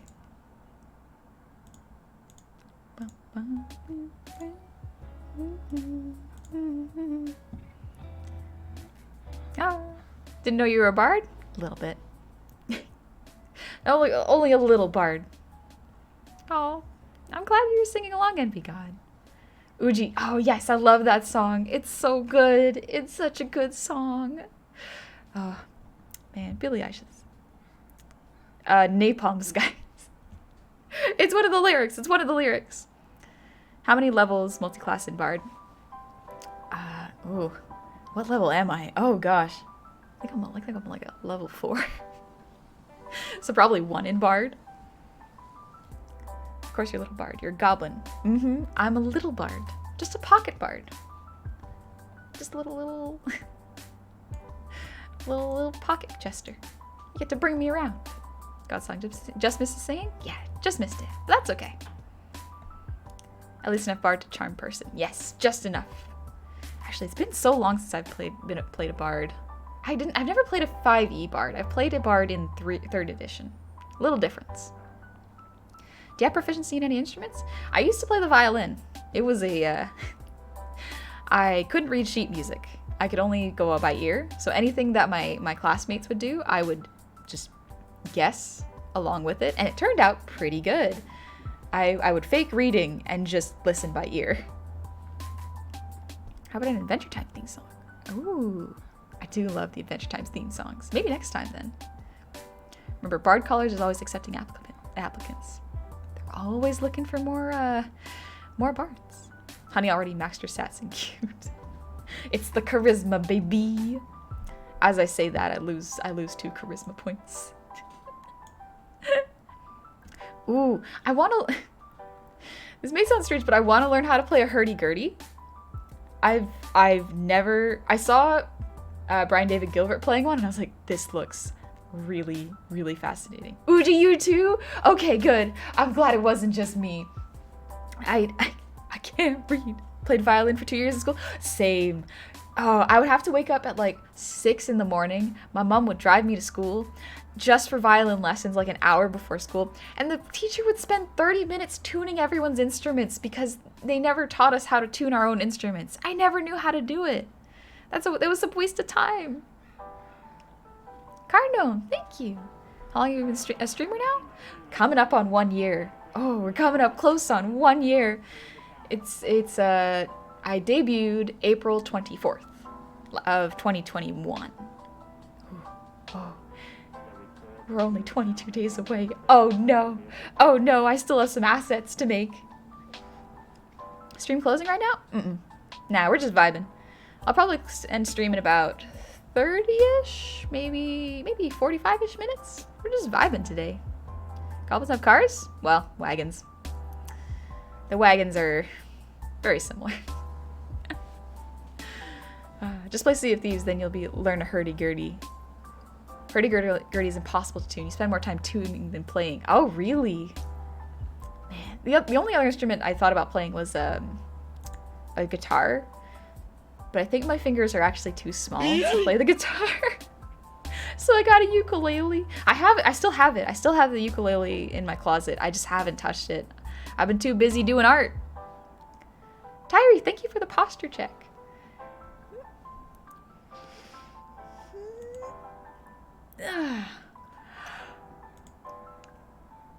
Excuse me.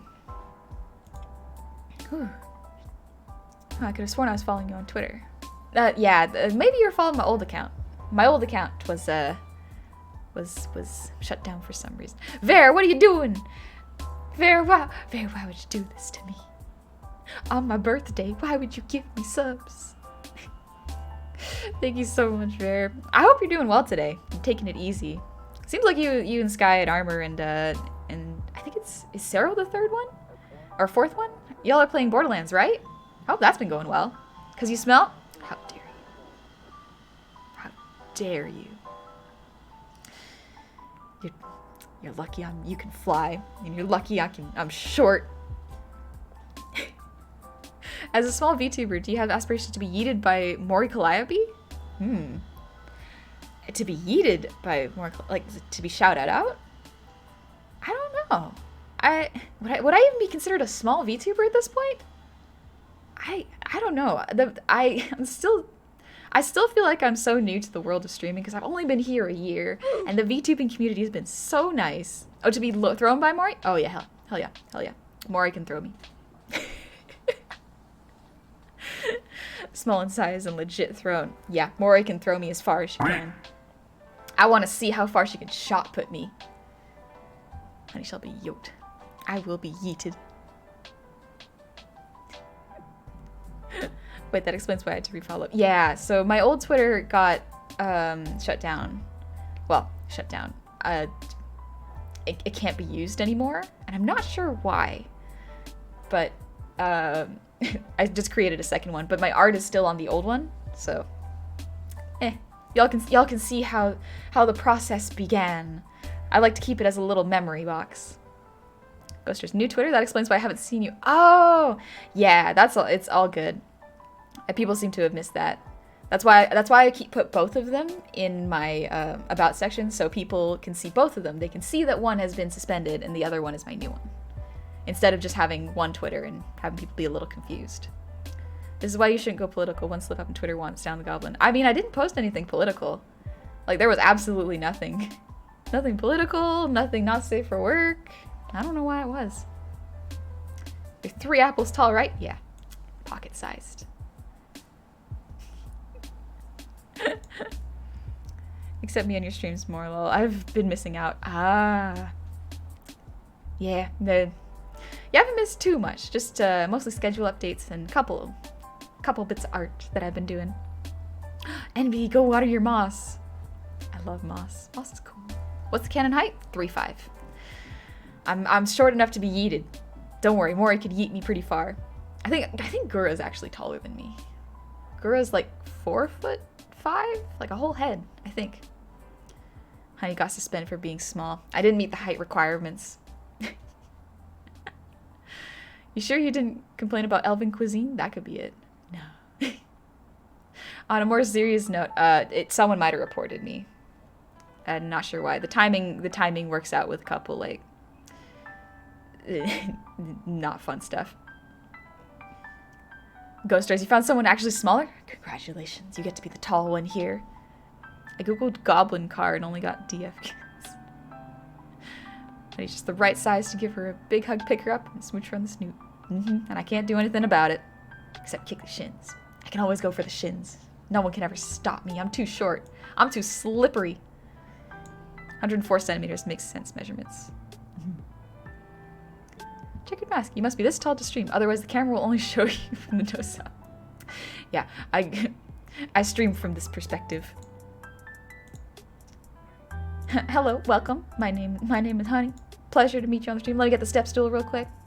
Ah, yes. Perfect. Perfect. You can see my face. No need to see anything else. This is all you need. According to Twitch. Back up we go. Sun, hello. Happy birth to me.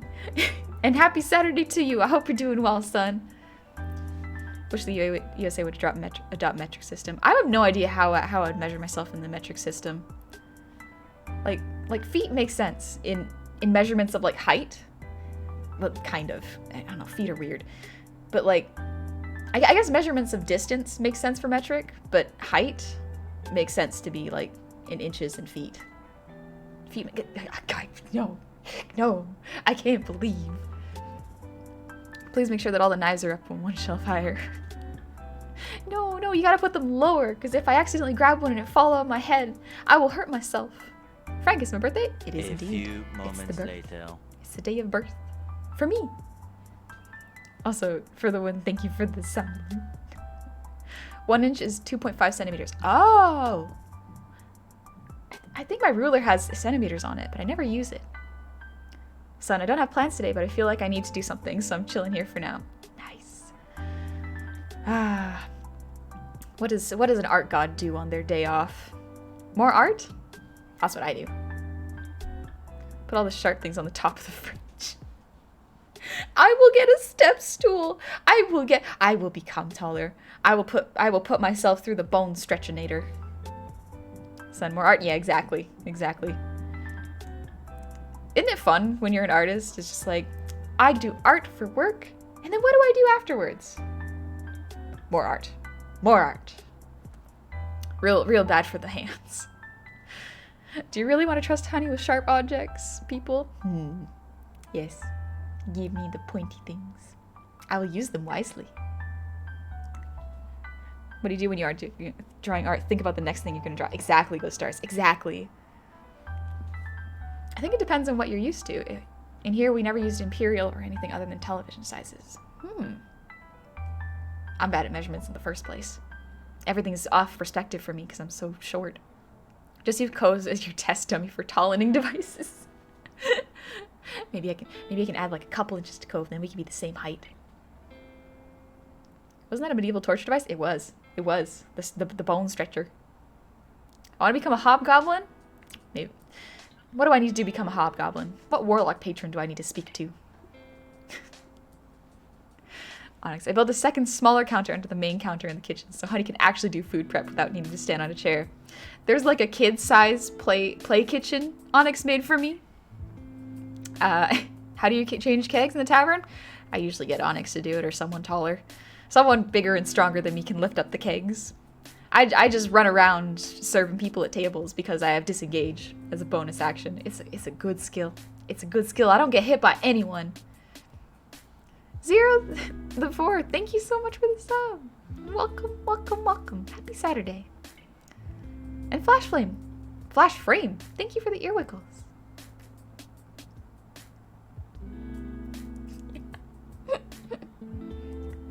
Honey, just jump on Co's shoulders and wear a trench coat. We will become a 6 foot tall person. Or 5 foot if I'm just gonna sit on her shoulders. I just have mobile. I bonk, then run. Welcome, Frozen Eggo. I see you running away. What do you call a goblin who breaks kneecaps for the Goblin Mafia? A hobgoblin. Oh, that's a good one. Become a hobgoblin, you just need to hob more. I'll acquire a limp. McBo, thank you for the 3 gifted subs. Thank you so much. Oh no. I see what you did there. I see what you did, McBo. I see what you're up to. How dare you? No, the hype train, no. Ah, Thorn, thank you for the hydrate.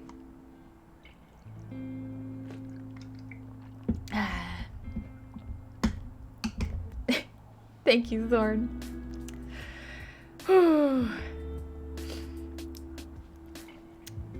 How do you feel about the fact that in anime people either want to kill goblins or kill for their affection? It's a very, very interesting feeling. I don't know, like, story-wise, goblins are pretty similar to people. Like, do people feel bad when they see villains get killed because they're like, oh, but he was a human? No. I try not to take Goblin Slayer too seriously. Norwegian, thank you for the 100 shinies. Camarus Tyson, thank you for the 5 gifted subs. And Darkbro, welcome. And Kevin Word, thank you for the gifted sub. Y'all, it's already level 4. Oh my gosh. Using empirical measurements makes sense when referring to people metric for other stuff. 0 degrees Fahrenheit is minimum comfortable. 100 is maximum comfortable. 69 being relatively ideal. Feet being good segmenting for easier understanding. Could be easier, but it makes sense. It definitely makes sense. Is Cove cooking? I smell ramen. No, but nothing's cooking. Okay, it must be one of my neighbors. Maybe they left the window open. Ooh! Hair bucket. I was distracted by the smell of ramen, hair bucket. Thank you for the 10 gifted subs. Jeez. Hell yeah, someone else pointing out the Fahrenheit temperature is way, way better than Celsius. I'm so bad with temperatures, y'all. I'm real bad with temperatures. Comedy option. No, you don't have to. You don't have to. Thank you so much. You didn't have to give me the last of your shinies. You could have kept them for yourself. In reality, thank you for the 500 shinies. Birthday bit bomb, killer with kindness, punisher with praise, smother with sweetness. How dare you make these threats in my chat? Thank you, though. And Bandit, thank you for the 100 shinies. Norwegian, thank you for the 200. Let's go. Every time I see "Let's go," I read it in Jummy's voice now. Jummy's voice has permeated my brain. Anytime I want to think of something funny, I just think of it in Jummy's voice, and it's immediately hilarious. Fire District, thank you for the 1,000 shinies. Jeez. So I don't understand Fahrenheit. I don't understand Fahrenheit or Celsius. I don't understand temperatures. I wasn't great at chemistry. Cyber Knight Phoenix. So I don't... Oh, yeah, I just read that. My bad. Grumman. Same here, honey. Same here. Oh my gosh. Yeah. Measurements... I'm just not good at measuring. I don't get it. I don't get it. Oh. Mariak, thank you for the deep woo. Woo. Woo. Woo. Oh, wow. Son, F temp is like, if it's 60 out, I can optionally wear a hoodie. Today or not. Okay. I just don't, I never looked at thermometers or anything. I just stick my hand outside and I'm like, it's cold. I'm gonna put on a hoodie. Hey, Radical Slime. How's it going? I'm doing good. Cyrix, thank you so much for the sub. Welcome. Oh, well. I'm not allowed in chemistry-related things. Melted a table once, now I'm banned for life. Ooh. I remember I loved physics class. We got to do an experiment where we dropped an egg off of 2 stories and we had to put it in a box and make it survive based on what kind of, setup we had inside the box. A lot of people patted the box. No. I was smart. I used pantyhose to suspend it inside the box so it would not hit anything, and it survived. Son, I check the weather for my 60s threshold of hoodie or no and stick my arm outside for jacket or no. Smart. Bandit, thank you for the 200 shinies. Jeez. Celsius is simple. 0 water freezes, 100 water boils. Oh, that makes sense. Oh, that makes a lot of sense. That's cool. Norwegian, thank you so much. It's time to go beyond. To infinity and beyond. Jasper. Oh gosh, thank you so much, Jasper. Thought I sent Bints already, but I guess I didn't. Happy birthday to the most wholesome, lovable, and kind-hearted gobbo to ever exist, even among a sea of amazing gobs. There are so many amazing gobs, y'all. There's so many cool gobs out there. They're so cool and funny and talented, and man, there's a lot of good streamers out there. My school did a similar experiment with pumpkins instead. Ooh. Which is harder to clean up, smashed pumpkins or smashed eggs, I wonder? Maybe eggs. Pumpkins are at least in big enough pieces. Neko, thank you so much. Not a suspicious question at all. Did you finish drawing of your fish waifu? And which fish man is your favorite? Ooh. I finished the grayscale for my fish waifu, but I wanted to do the lighting and color corrections first before posting her, and then I got too close to the deadline for the model for the new streams.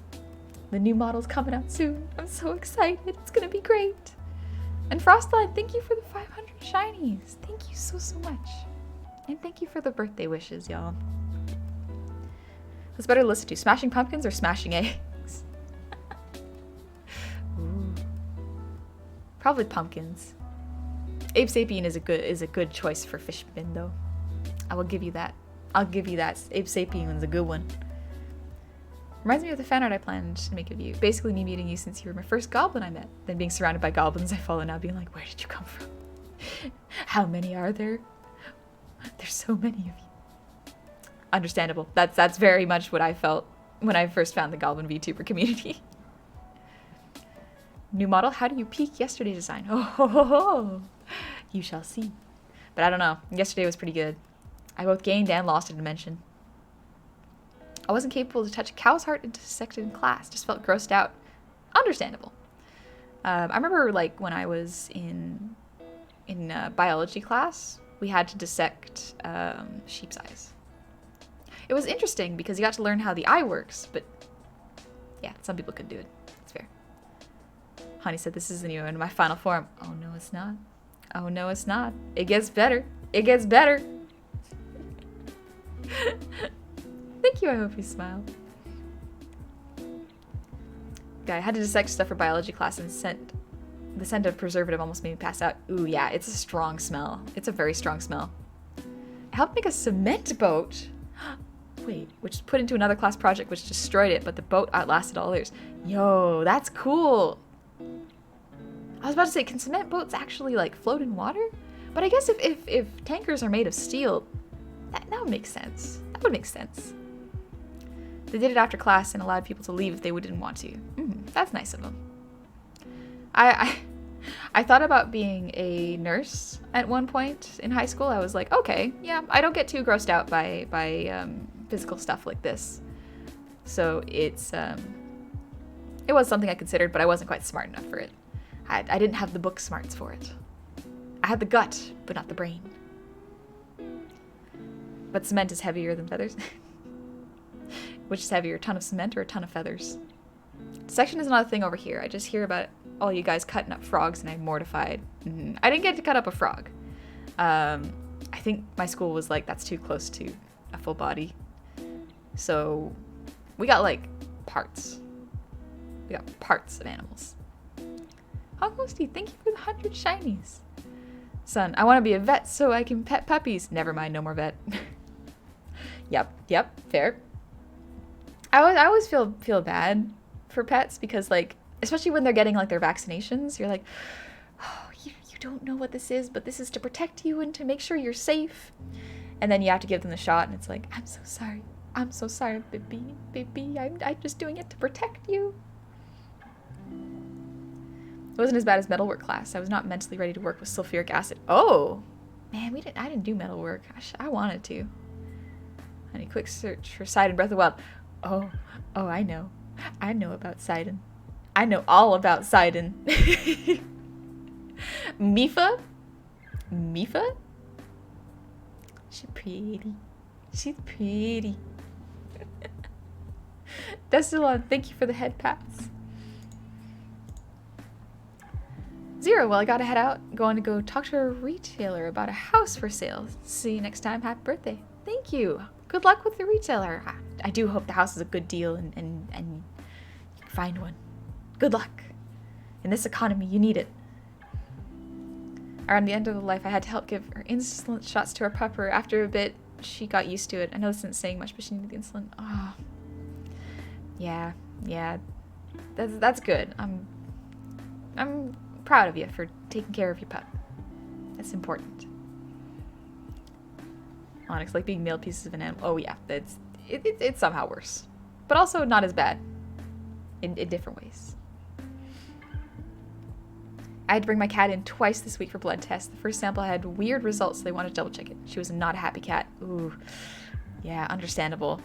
I gotta get some blood work done, just for a general checkup next time I go see my doctor. Gotta remember that. What, you like sea life? I knew I liked you for a reason. I love sea life. I love sea life. It's so cool. I also love sea monsters. They're pretty cool looking. God, getting mailed animal chunks is what every meal delivery service does now. That's true. A lot of meal delivery services do that. Except you eat it. You don't just take it apart. Apparently a school in Florida has fake frogs for dissections. Found that info on an article from 2019. Fake frogs. That seems like a lot of effort, but I guess it's more ethical? New to stream, who dis? Is me, Agab. Pleasure to meet you, Astro Zombies. Just celebrated my birthday today. How many throne gifts have been suggested already? Oh gosh, I haven't even looked at them. Let me refresh this real quick. Ooh, oh, y'all suggested some really nice stuff. Ooh, some of these are really nice. Huh. Thank y'all. A lot of nice D&D related stuff. Ooh, that's cool. That's cool. I'm kind of worried about the throne because I don't want to put anything incredibly expensive on it. Just because, like, I don't know how I feel about y'all spending that much money on me. I cannot stop you on Twitch, but like I can kind of curb it a little bit on Throne. Oh, sorry, Omega. I'm sorry to hear that. Thallium, she was a good pupper. She had a thing where she'd bark at the door, but then we scolded her, so she'd growl. We told her to stop. She'd growl softer until I heard it was a soft girl. Oh, that's adorable. That's absolutely adorable. Oh my gosh. Do not give your cat elder blood. You do not want the results. You don't want to give your cat that kind of power. That's not something you need in your life. Kemur, no. Kemur, no. I see that smug look. I see what you're up to. You gotta head out, Blood Punch. Take it easy. Son, we adding things to Throne? Yeah, Cole convinced me to get a throne, so, because it was my birthday, and she was like, oh, in case people want to get you gifts, or suggest things to you, they can put it on the list, and I was like, fine, it could be fun, we can give it a shot. Remember that honey needs a new graphics card. I don't need a new graphics card, my graphics card is fine. It's fine, it runs Elden Ring perfectly fine. Yushank, thank you for the breathe redeem.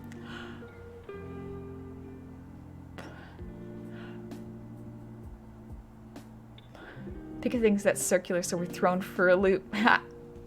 That's a good one, Komodo. Please tell me someone suggested a toast. I already have a toaster, and I have toast on my desk. Oh my gosh. Who just... Son, was that you? Son. I'm seeing this update as it's going, and I'm just like, who suggested the December Diamonds Beefcake Merman holding cake? Son! What's the praise Google called? I call him Denchi. You have toaster? Yeah, I have toast at my desk, but not a toaster. My family got an air fryer for Christmas, and so I got an air fryer now. The December Diamonds Merman ornaments are great. Ooh, I'm so tempted. I'm so tempted, son. Air fryers are really good. They're really, really good. I can't bake pies in them, but they're still very, very good. Oh gosh. Oh no. Oh no. Also, Jedi Leader, I very much see the really cute one you just suggested. Ah, man. I'll have to go through these after stream and approve of them. You haven't finished your food? Okay. Just give me a quick second. Give me a quick second. I'll take a bite of my toast.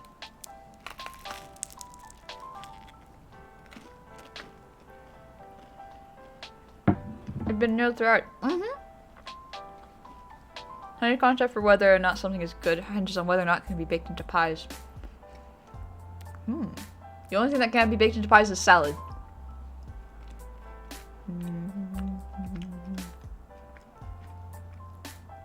I'm working at Booth in the next one. I need some milk. Can I have yours? I got oat milk.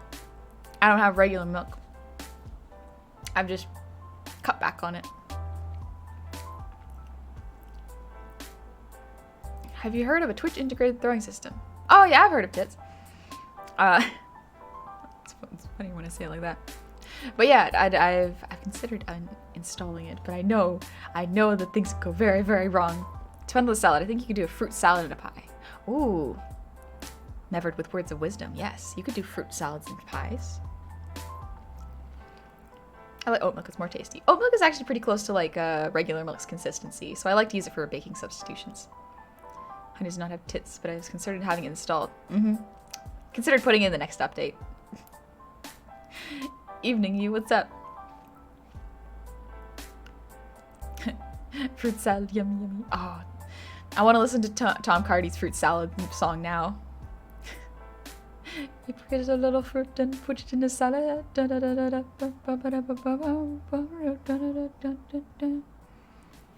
I've seen throwing thing on people that add it later. Day one, people dump all their points into throwing it. It fills the screen for like 5 minutes.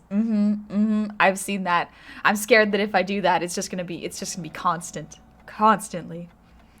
going. How's Elden Ring going, by the way? Haven't been able to catch a stream in a bit.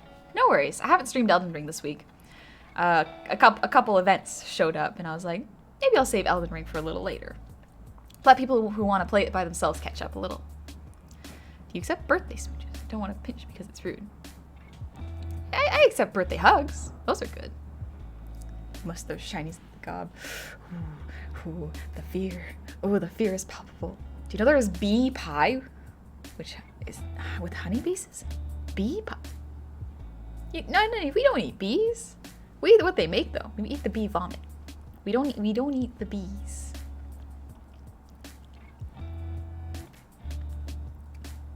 Birthday headbands? Yes. Birthday headbands. I'll put them back on. Birthday yeet for the go. Give me a good yeet. Let's go, fellas. Shot put me. Then gives Honey a big hug for her birthday. Thank you. I love hugs. I'm gonna see if I can get some more hugs from my mom. My mom gives really nice hugs. She's enthusiastic. Bee pie is not made with actual bees. Oh, okay. My mistake. I misunderstood. That's on me.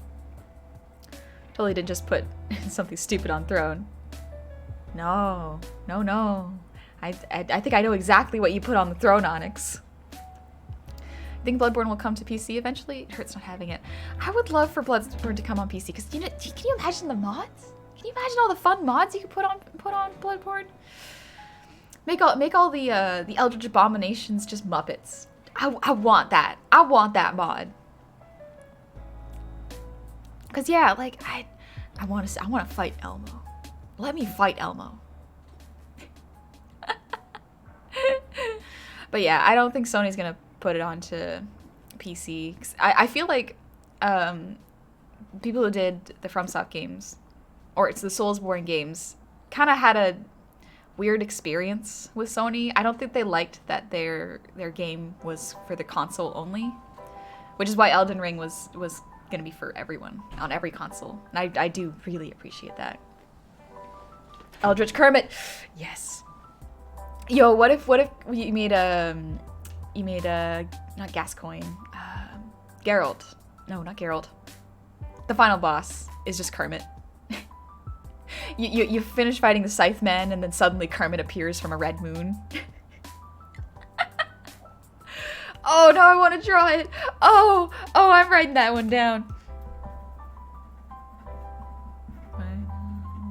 Boss. All right. I'm gonna write that down.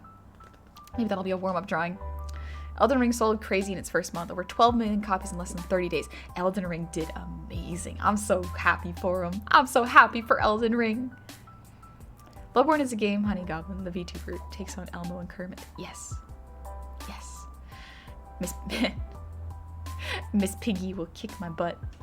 Make her the what's it called? The Bloodstarved Beast. Ooh, no. Make her Vicar Amelia. Ooh. Not a red moon, an evil rainbow. Thematically appropriate, yes. Ah, thank you, Felicia. How about a birthday speech? I have never spent a penny here, but yet you still have treated me like family. You deserve the love in the world. Happy B-Day. Thank you, Garrett. And y'all have been so kind. I feel like you've been so kind and respectful and very funny and made me laugh so much. Like, I'm so fortunate that I got to hang out with y'all and you can make me laugh and make me cry with all the horror games that I might play on subathon. But also just having someone to vibe with is really cool. And having some of y'all hang out with me just really makes me happy. Thanks, Nico. I saw a video by Natrix making Ash and the Pokemon in Dark Souls world. It was cool. Ooh. I haven't seen that now. Oh, jeez. Oh, Ghosty, thank you. And Amateur Shrink, thank you for the resub. And the birthday wishes. Welcome back. Whew. Do you have any advice for people wanting to start playing D&D? As a player, very much the really important thing is tell your DM that this is your first time and let them know what your expectations are. That way the DM can kind of tone down your expectations or say, no, we do something a little bit different, or yes, we can totally do that, you know? Like what you want your character arc to be, what you want your character's backstory to be, and how you want, what your play style is and how heavy the role playing is. That is really important when you're playing D&D. Because some people are really good at role playing and really love it, but other people are not as comfortable. And a DM has to kind of accommodate for that and make decisions based on like, will this be a good matchup for this team, you know? So I put the final boss music with Rainbow Connection on loop. Ooh, yes. Ooh, yes. Oh, even better though, just like the Mana song. Mana mana bum bum banana. Mana mana bum bum bum bum. Mana mana bum bum banana. Banana banana banana bum bum bum. Hey Yuki, I'm doing good. And Blackblood, thank you so much for the resub. Well, here we are again. It's always a pleasure. Thank you, Blackblood. Thank you. Yeah, having a session 0 helps a lot. Yeah, making sure that your expectations are all kind of on the same page is very, very important. It's great. Blackblood, thank you again for the 1,000. Jeez, thank you for the birthday shinies. Song needs to be distorted and scary though. Yeah, it's got to be operatic and like stretched, so it's not as quick and upbeat. It's just ooh, the ideas. Ooh, the ideas. Oh. Bloodborne Muppets, let's go. Have you ever played a proper evil character? I did. My DM loved the energy it brought. I haven't played a proper evil character. I brought the idea up to my DM, and he was like, it would be great, but it would also make us so angry at the same time. And I'm like, that's the point, but I can only do it if you allow it. McBoa, thank you for the 100 shinies. Spooky's Jump Scare Mission on next subathon. Oh, either Spookies or another horror game. I'm gonna have to figure out which one. I'll have to decide. Honey's nice to be evil. Being mean hurt my tummy. Doesn't feel good. Not good vibes. Spookies could be very interesting. Now that I kind of know what to expect, but also it's so spooky, y'all. It's so spooky. I was hesitant to start Elden Ring, but watching your streams made me take the leap. Oh good. I highly recommend it. Thanks, Johnny. But yeah, Elden Ring's the best Souls game to start with, honestly. If you want, you can go from like beginning to the current one, but if you're new and you're not sure about the Souls series, yeah, Elden Ring. It's good stuff. What are your thoughts on the idea of you being an Elden Ring boss? Also got any horror games in mind? Maybe we can help suggest some. Ooh. My thoughts on being an Elden Ring boss. I think that would be cool. It would probably be... I would probably be one of the mounted bosses. Just like I would be mounted on Snack and just fight with the Warhammer. That would be sick. I would love that. I actually did art of it. Hence what the thumbnails are for my YouTube VODs. And for scary games, Spookies is pretty good. I'm trying to think of other horror games though, and I'm just like, would this be too scary for me? Maybe. If you have suggestions, feel free. Any advice for playing a goofy, quirky character without being too annoying for the party? There is a fine line. I would suggest not trying to make sure you're not stealing someone's spotlight is very important. Like if someone's doing a dramatic scene or is trying to play out a scene, don't interject. That is the best way to keep yourself from being annoying, while also having your own moments of humor. Because the times when humor becomes very, very annoying is when it derails a serious moment that needs to stay serious and have an impact on another character's arc. If you play out the situation for laughs, it shows that your character is not only like crass and bad with timing, but also that like you as a player don't respect the other player's desire to roleplay. So the best advice for that is, yeah, just be aware when people are trying to do something serious. And if you're doing something goofy or quirky, try not to overplay it, you know? Sometimes accept when you roll bad. And sometimes the hilarity comes from rolling bad. If you roll poorly, don't try to fight it. Try to build that into your character. The poor rolls add character. It adds grit. I suggest a t-shirt with the boars on it. That's the only thing I can think to suggest. That's a good suggestion. I love boars. Blair Witch, SCP Containment Breach, Home Sweet Home, Condemned Criminal Origins, Lost in Vivo. Okay, but like SCP Containment Breach. I do like the SCP stories, but I feel like that would scare me so much. Don't pull a Borderlands?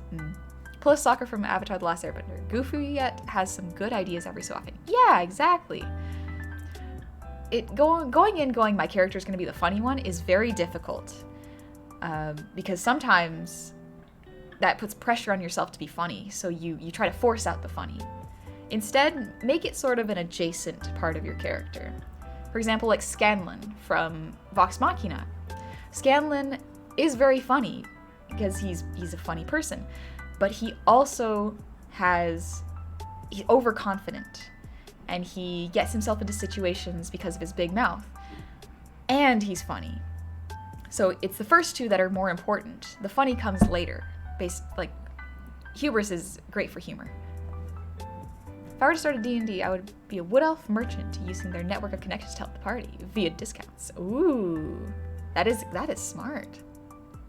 Just imagine an evil elderly goblin that apologizes frequently but still does the evil deed because I'm just doing what needs to be done, dearie. That would be, you would feel bad punching a granny goblin. If you want a spooky game that isn't actually spooky but thematically spooky, Inscription is wonderful for that. It's a roguelike card game. Yeah, I've seen some people try to play that. Maybe I'll give it a look. Excuse me. Vartix, thank you. Thank you for the merry birth wishes. I'm glad birth happened too. Son, my big tip is don't get mad if the story doesn't go exactly how you want. There's other players who are also on their main character are the main characters alongside you. Don't force it. Let things happen, and the DM usually has a plan. Tyree, thank you for the hydrate. And Orion, thank you for the posture check.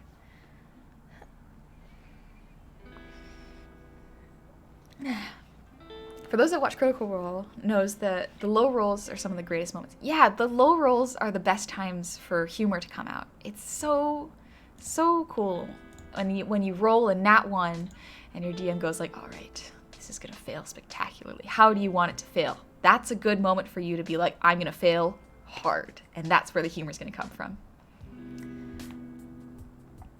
I think I already dropped it before, but I got Chasing Static, where you go into the Welsh countryside for a family matters and find yourself dealing with a dangerous creature that affects sound, tracked by sonar. As a demo to get ready for it. Ooh. As you tame the tiny slime. Yes. I took care of it. I fed him. That's all that he needed. Fun characters are also only fun to have in a group if they're effective and helpful. You gotta make sure that they're not just derailing a situation to be funny, that they are actually supporting the group and making sure that they are being helpful and not pulling them back and holding them back. Eternal Darkness, Sanity's Requiem from GameCube. Ooh, is it on? Can I get that on PC? I wonder. Fair warning: Inscription does some fourth wall breaking by looking at some of your PC files. Ooh, oh, okay, that's actually good to know. Oh, Dead Cells. Is that horror? That's more of a roguelite, isn't it? Metstua. That bit about bad rolls bringing humor reminds me of a goblin shadow sorcerer I was playing in Icewind Dale. She commented on our first opponent's icicle sword and decided to show him her own blade. She throws it and misses rather embarrassingly. Yeah, that's a great time to build comedy. Like, just create a comedic situation out of your fails. Oh, thank you, Fat Man. I'll have to check it out after stream. Thank you. Same thing happened to me. I rolled a 1 and tripped on the rocks and landed on the campfire. That's hilarious. Oh my gosh. Would you like to join a new goblin mafia? No, the mafia of my neighborhood's plenty. I don't want to join them. Yeah, Ryan, thanks for posture. I'm gonna stretch again.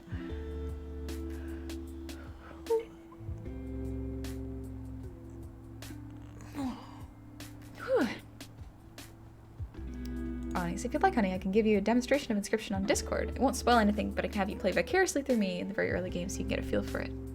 Ah. I'll definitely give it a look and think about it. I'm a little hesitant if it goes through your PC files. I rolled a 1 in real life and hit the area where I had surgery twice in a minute. Ooh. Oh. Oh, that's painful. Jeez. Dead Cells is Metroidvania. Yeah, that's what I thought. I think I have Dead Cells. You can play Eternal Darkness on your very legitimate GameCube that definitely is in your computer. Yeah, definitely legit GameCube. None broken there. Game like most epic nat 1 I've ever had was when I was a halfling acrobat that was just about to do the final blow, but slipped on all the blood already spilled and killed himself on his own blade. Ooh, oh, that is quite the bad nat 1. Jeez. Oh, thank you, Pistol, for still being adorable. Thank you. That's very kind of you.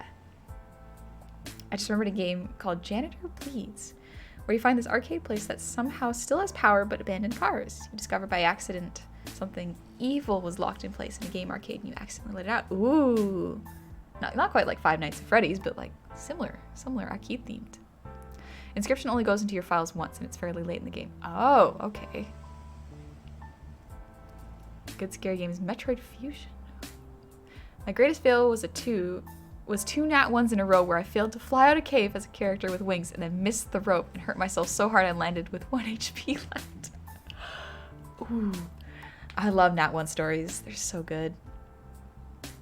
Want to play something scary? Little Nightmares 2 is dark design of everyone's looks like, and the most scary part is a platform game. Oh, actually, that does sound good. I have seen the art for Little Nightmares. That could be a good one.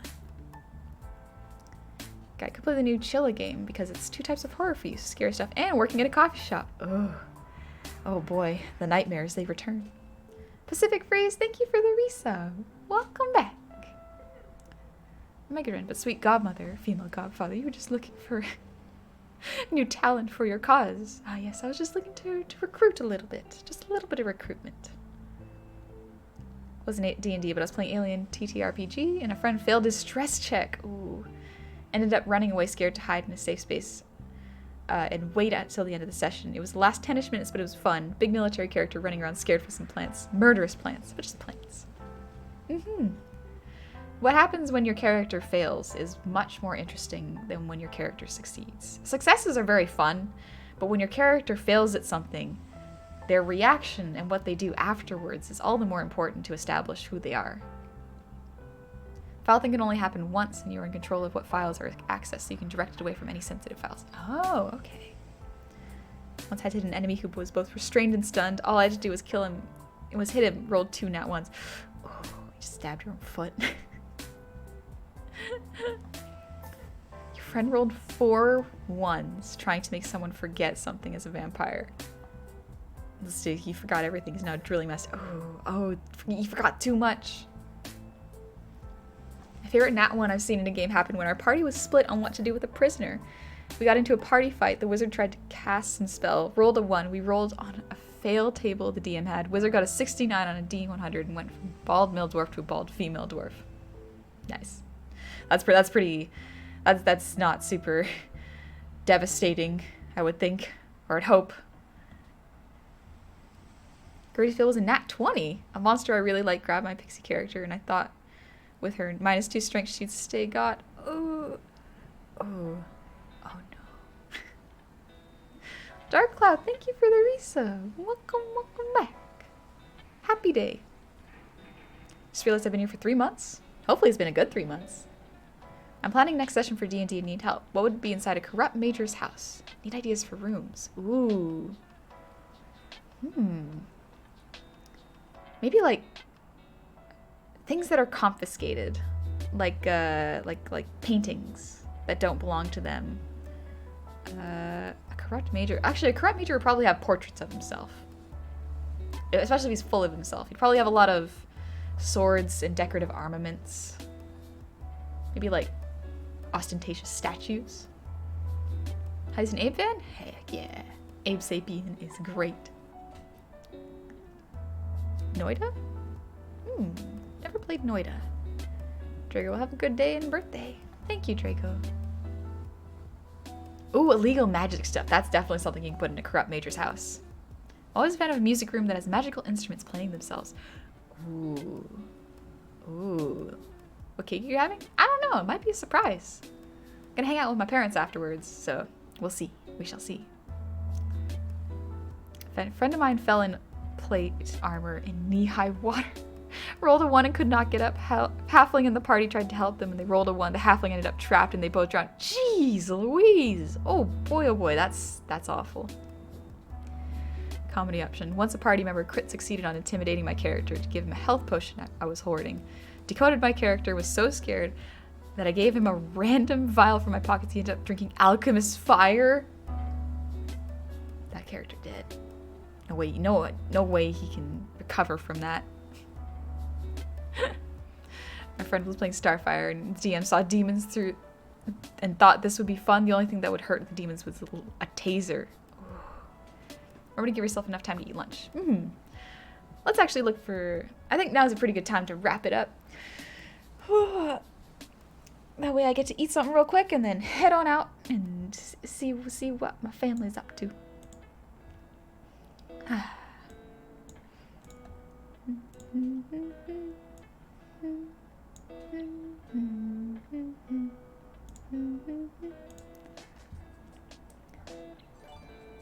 Oh gosh, Hunghosi, thank you for the 5 gifted subs. Oh man, you really didn't have to do that. Thank you. Hope you finish the toast and it's not something you forget. Yeah, don't worry. I'll finish it up. I'll turn on an episode of Phineas and Ferb and force myself to eat it by the end of the episode. I love the idea of instruments playing themselves. That's a good one. That's a really good one. Let's see who is streaming right now. Ooh.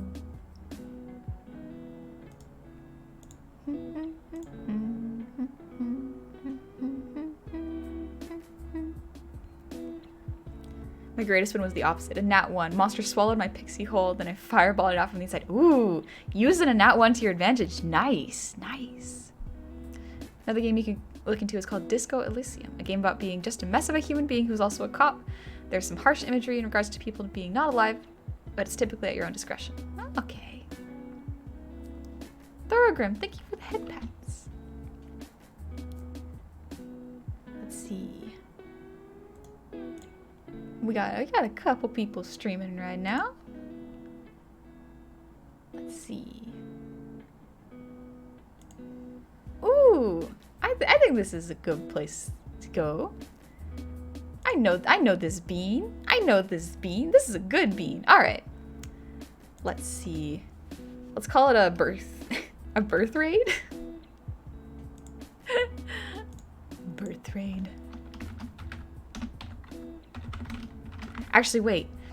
So I'm planning on raiding Julie because she's celebrating 1K. She got 1K followers, and I want to say thank you or congratulations. Let's see. Ooh, guy, that's actually a really good one. Let's call it a birth raid. Birth raid. Yeah. But yeah, I think the fact that I haven't eaten all my toast is getting to my brain right now. Let's go say hi to Julie. So Julie is very, very cool. Also another Goblin VTuber, in case y'all were wondering.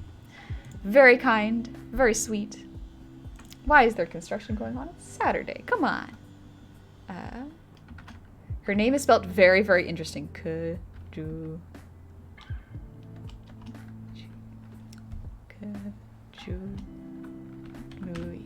There we go. All right, there we go. Don't forget the other 2 girl gifts I left you, honey. Wouldn't want those to sit and gather dust. Oh, thank you, Onyx. I'll give them a look after I eat my toast. But yeah, I hope y'all had a really, really good time today. It was fun. She was ranking her friends based on how much she wants to mug their loot. Yes. Oh, yes. Oh, that sounds very, very on brand for goblins. Her name is hard, yes. But her name is Julie. It's just spelt differently. Birthraid. But yeah, thank y'all so much for coming to celebrate my birthday. It was a super nice morning. I'm so glad I got to hang out and just vibe. It was so good. It was a great time. Enjoy your family time? Oh, I will. I'm gonna have some fun, hang out with my mom, and then maybe we'll go see some flowers. No worries, Texas Fireman. No worries if you showed up late. It's all good. But yeah, I'm gonna go get ready. Thank you so much for today. I'll see y'all on Monday. I think we're gonna do art and just vibe. It's gonna be a good time. I'm gonna take it easy. But yeah. Thank you. Happy birthday to me. Let's go. Let's go say hi to Julie. I'll catch y'all later.